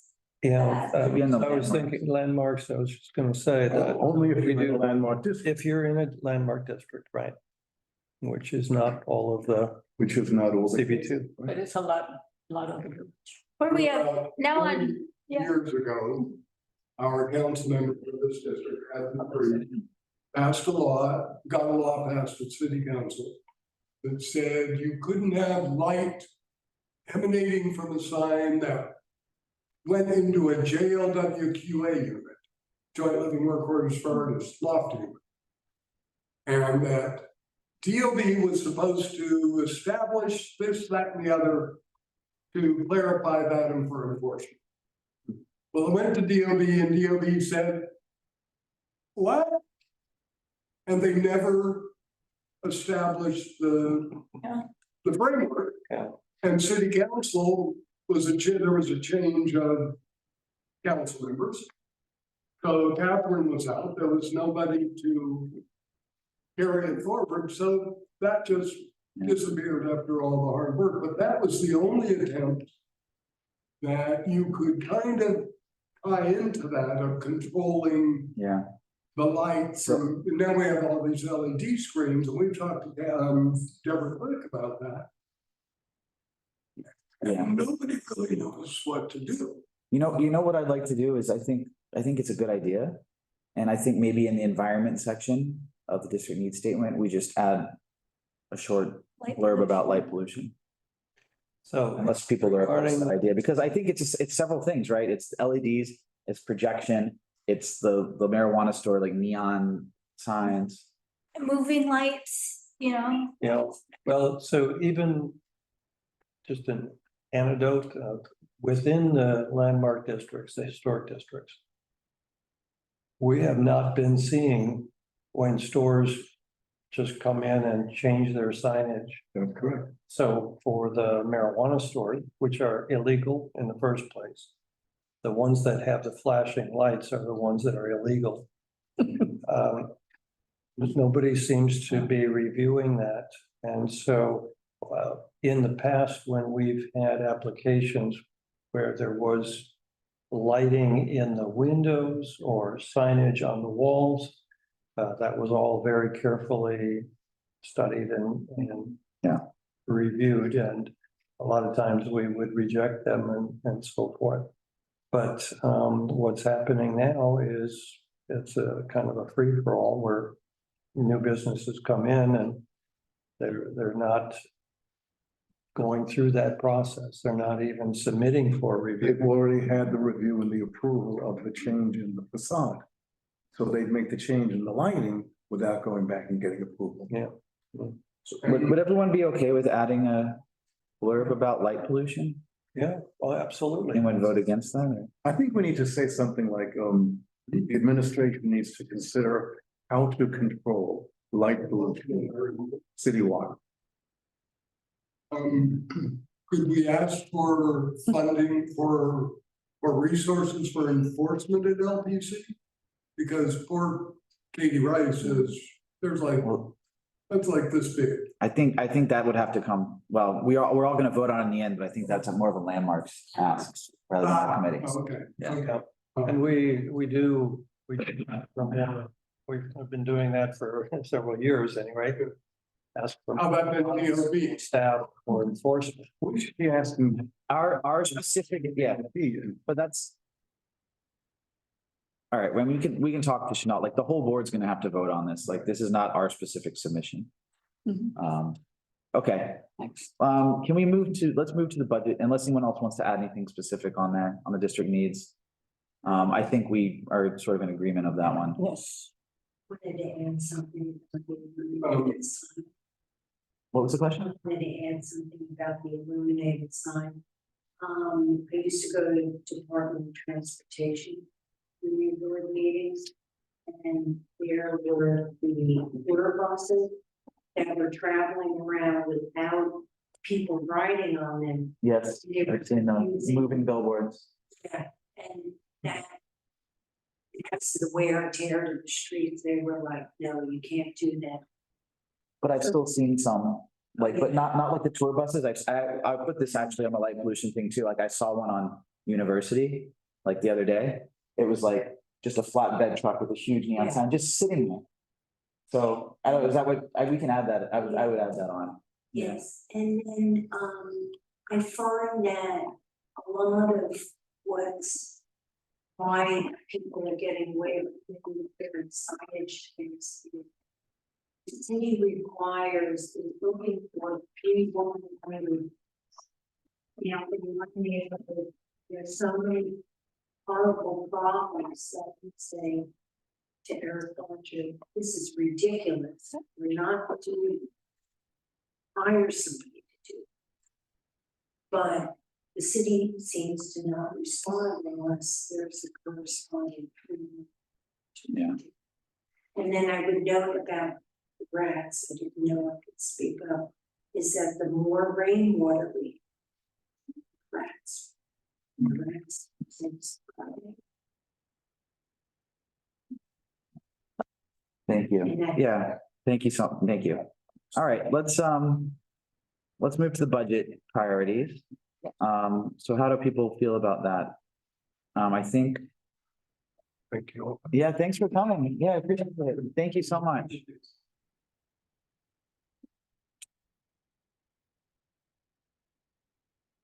So let's move to priorities.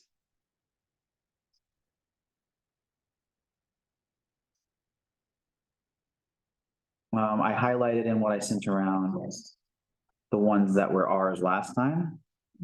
I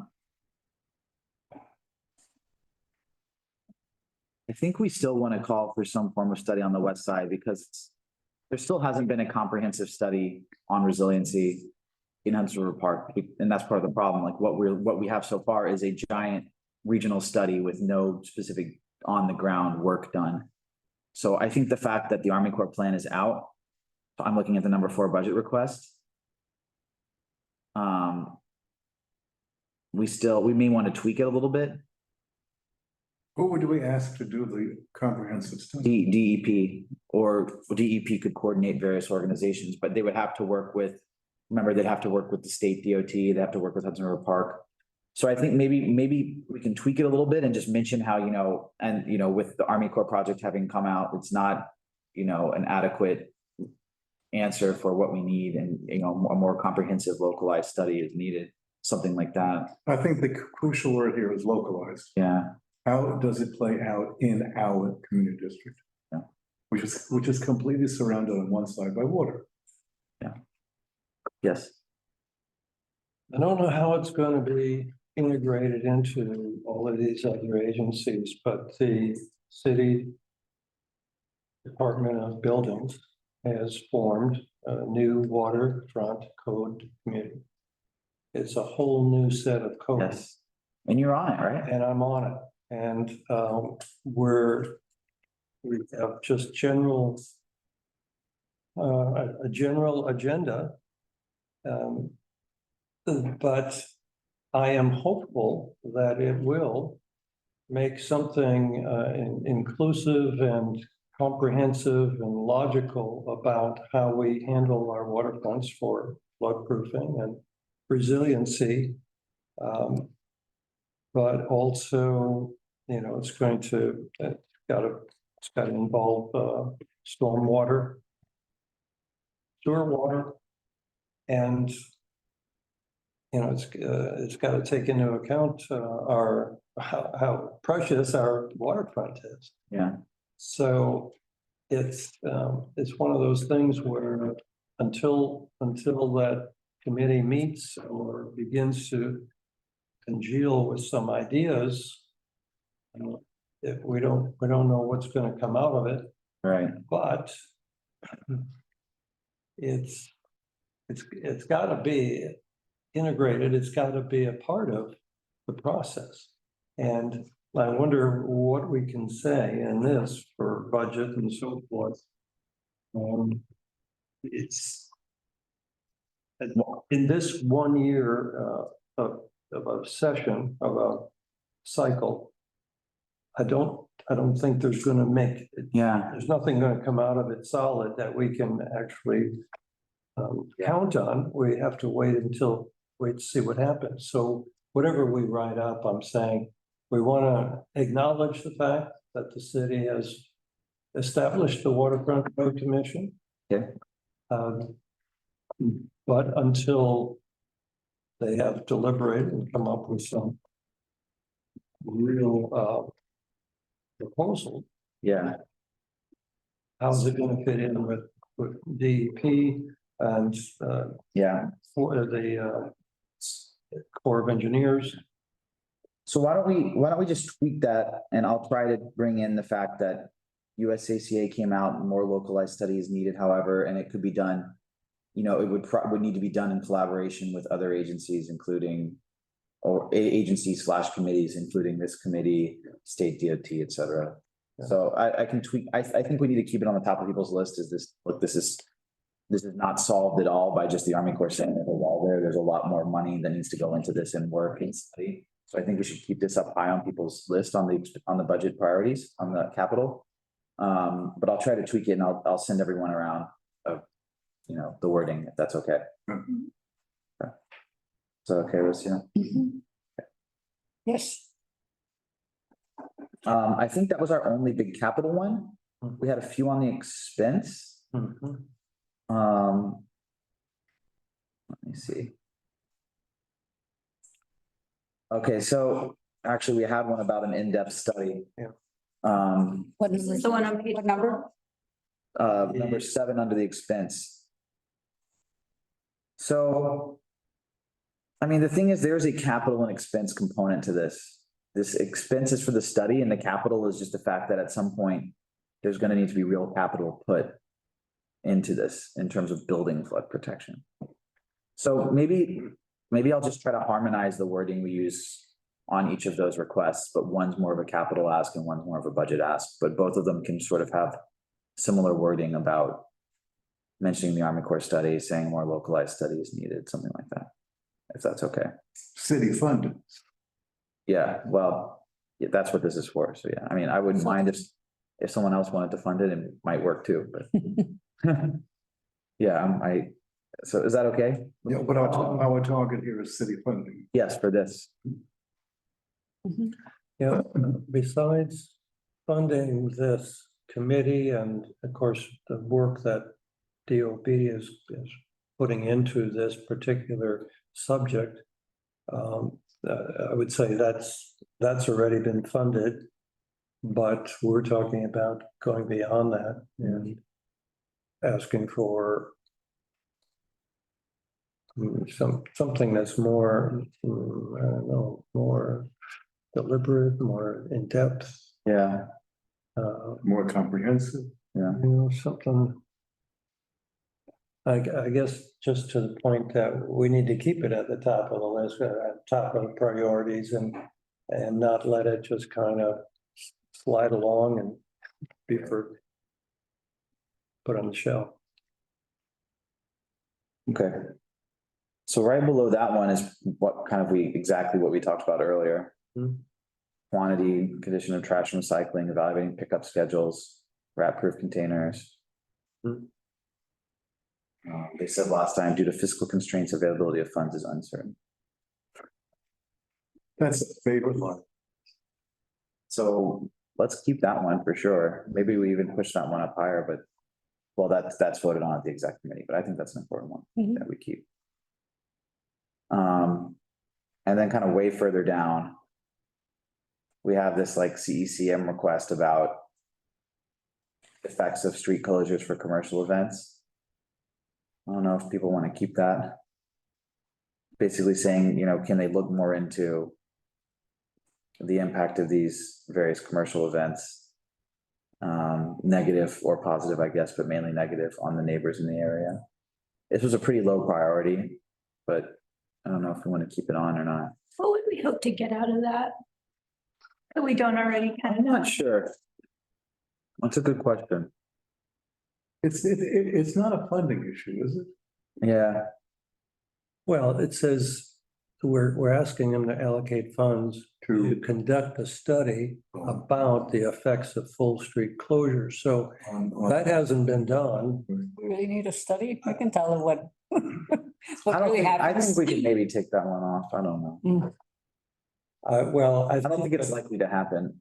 Yeah, I see that as being unlikely, but I think that if we continue to voice our strong opinion on the detrimental effects of these things, that and perhaps part of that is this matrix or this set of priorities that we're talking about actually publishing. That's been asked for, right? You know, I mean, the one thing that might actually be interesting to see is like, if they can give us, just do us, and this might be easy, but like, just give us data on sort of the intensity of various areas in terms, I mean, we sort of know because we see a lot of the applications, but like intensity of various areas, both within our district and then compared to other districts of like how much street activity permits take place on any given block. And like try to develop like a map of hotspots or something where there's the most events. And we already kind of know where they are. Data. I don't know. Well, it just occurred to me that on full street events, we can, there must be a city department that keeps track of how much traffic is going on those streets on any given day or average. I know DOT does street counts, but I don't know how often they have that data. And they do less and less given budget cuts. Only when they want to do The pilot traffic- programs. the traffic- When they want to do pilot programs, they're counting the people. Yeah. And then they push the pilot program, that Yeah. becomes a permanent program. Well, I don't know how much traffic changes from year to year, but even if we had from previous years to reinforce the disruption that closing a busy street like Broadway, that should be a fairly common number that we can apply to our reasoning. That's all I'm saying. But how do we demonstrate that it's detrimental? That it's cutting off all of that circulation. We don't get 311 data specifically for this kind of thing, do we? I think so. I don't think there is. In the open data, the open data program allows us to find a lot of data that's generated by, and the most easiest thing to do is to find 311 data. But At that point, you get something similar. do people complain if a street is closed? Do they call 311? They hardly ever call 311. They do call us from time to time. But I think they call if there's like really bad traffic because of the street closure or like honking. Or the call is really disruptive on when the street's closed. Most people won't call when it's just a random quiet close. All right, wow. So what do we do? You wanna- Why don't we tweak the wording a little bit and we can ask about hotspots or a traffic impact study or something like that. Cause I think what you're talking about is like a traffic impact study of like full block closures. And I'm curious to see like hotspot data. So maybe we tweak that one. That's okay. We incorporate both of those. Yeah, and certainly if there was pedestrian data as well, Yeah. that would be nice to have, but still, Yeah. that's readily available. Okay.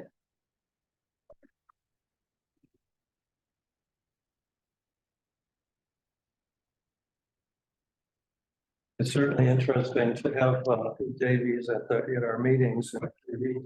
He's actually very much aware of the traffic on Broadway. Yeah. And his neighborhood. He's out on the street all the time. Very knowledgeable. And he knows the volume of pedestrian traffic on the sidewalks, the width of the sidewalks, the obstructions on the sidewalks, what kind of trucks are parked in the curb lane.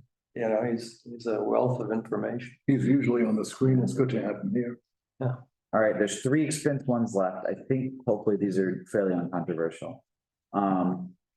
MOME, that's been kind of shut because of the strike, but it's gonna be coming back. 31, right? We're working on 31. Yes, Mhm. I think we should just leave this one in. Yep. Because that's gonna come back maybe with a vengeance, I don't know. Right. Maybe not. Green City infrastructure. makes a lot of money with Yeah, this, yeah. and they need it. Green infrastructure, I'm always in favor of that. I think we need more everywhere.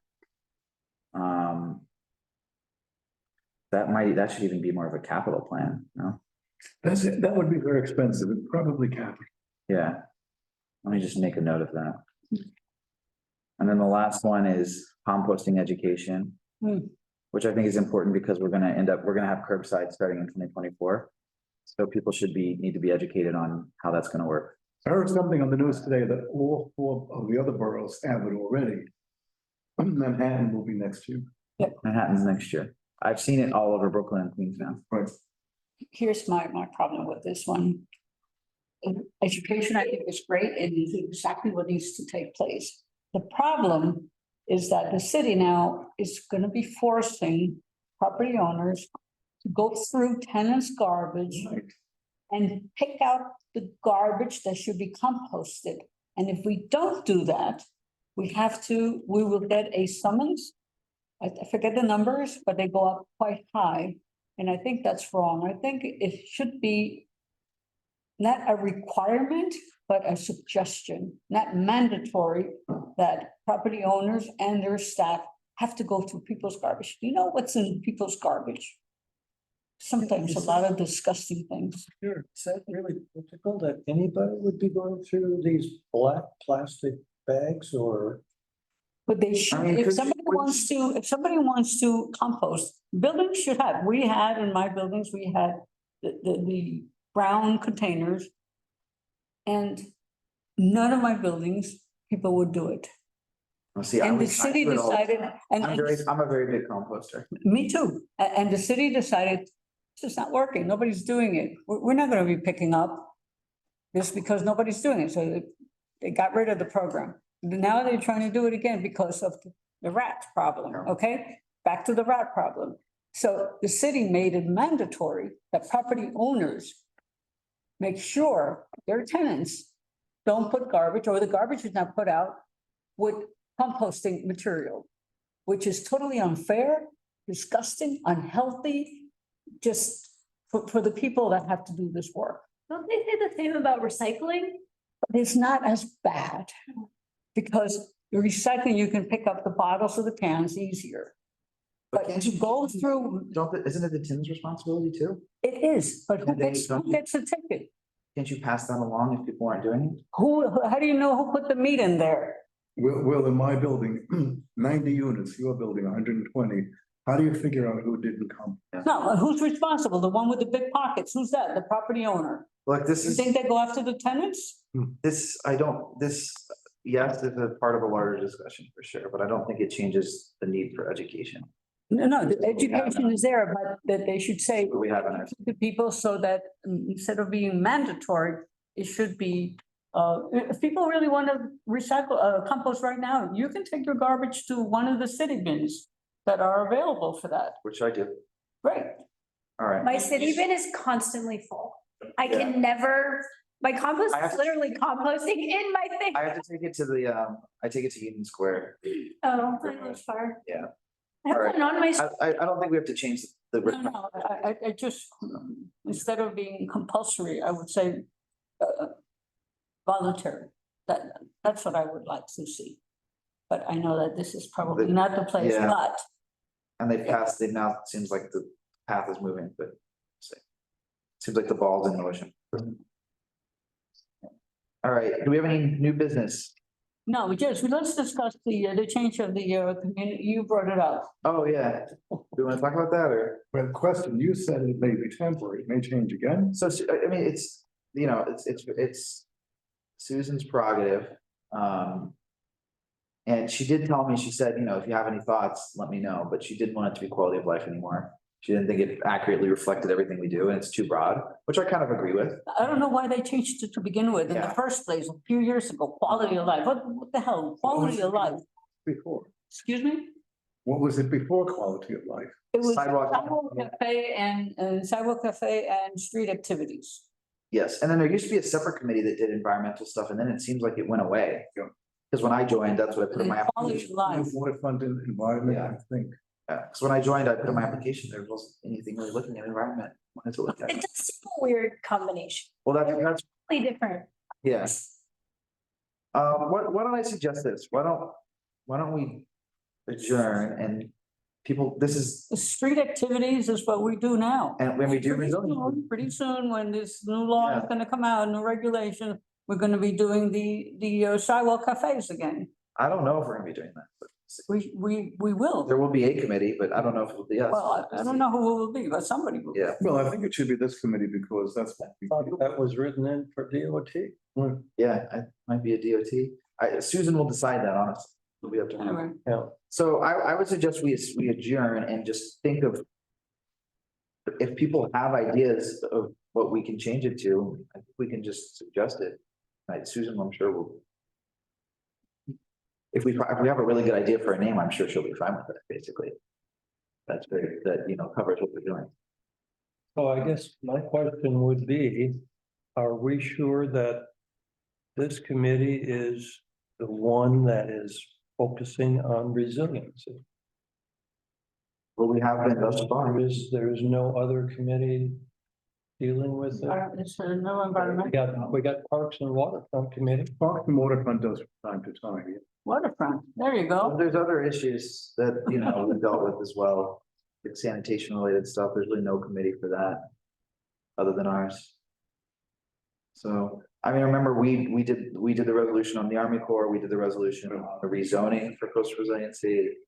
I mean, this is personally an issue that I want to explore and.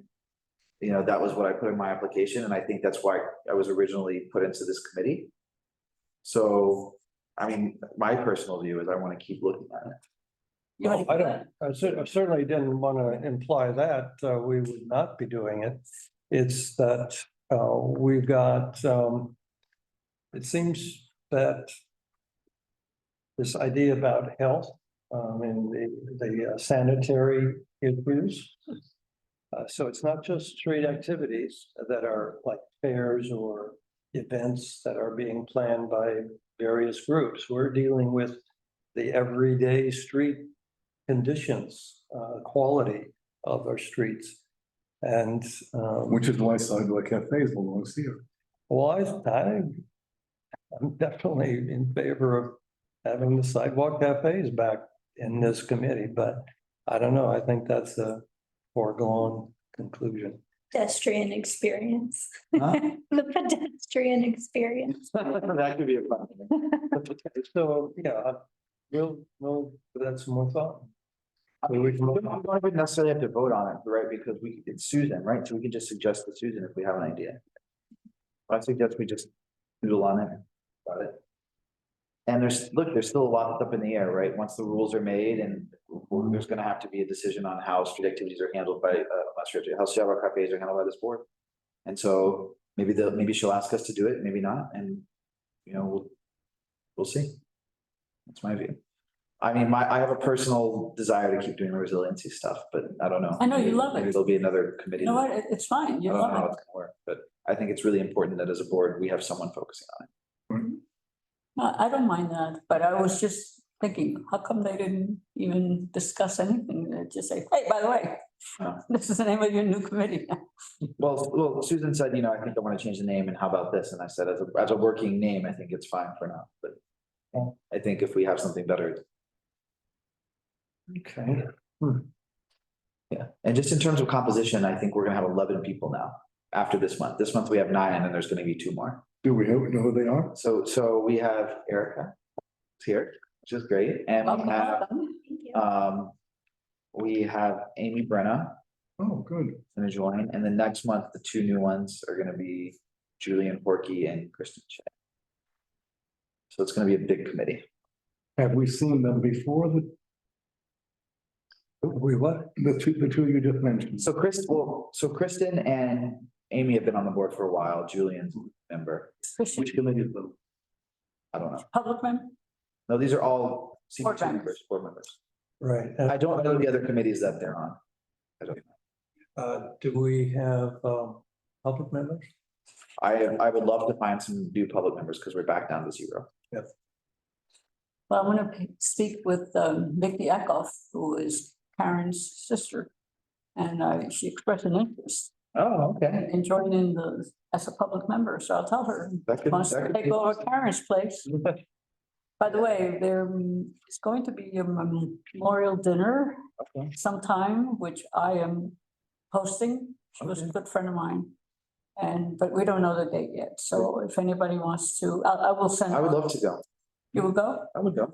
If I'm invited. I mean, because I never got to meet her in person. It was only, You never saw, she saw her. it was all virtual. Oh, no, before. Before I joined till 2020. Oh, she came live. So that's. you've been there forever. Oh, so Karen was, So I never, I mean, obviously she was on all of our calls and stuff. I never got to meet her in person. Sad. So I don't know if you still want me to come, I'd love to go, but No, I I will let never you met know. her face to face.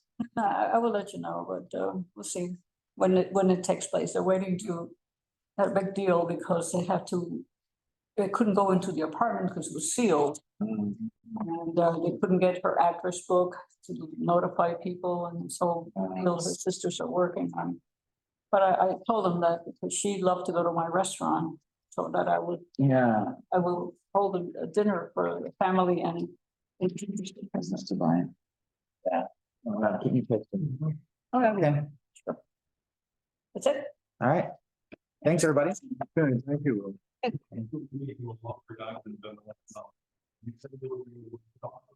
For what? Whichever one it's the one I got on CB2 website. Okay. But I think my section, I remember seeing. Ones that are on the website and my Google Drive now are very short, and I think that's because planning forces us Like to be the short. Yeah. Yeah. I have a long list. Did this. Find a way Oh, did you? Yeah, I did. to- Nice. That was the full statements, our portion. Okay, okay. That one, that's just one on the CB2 website. Okay. Which you have access to. Thank you. I just am concerned because there are ones within. Because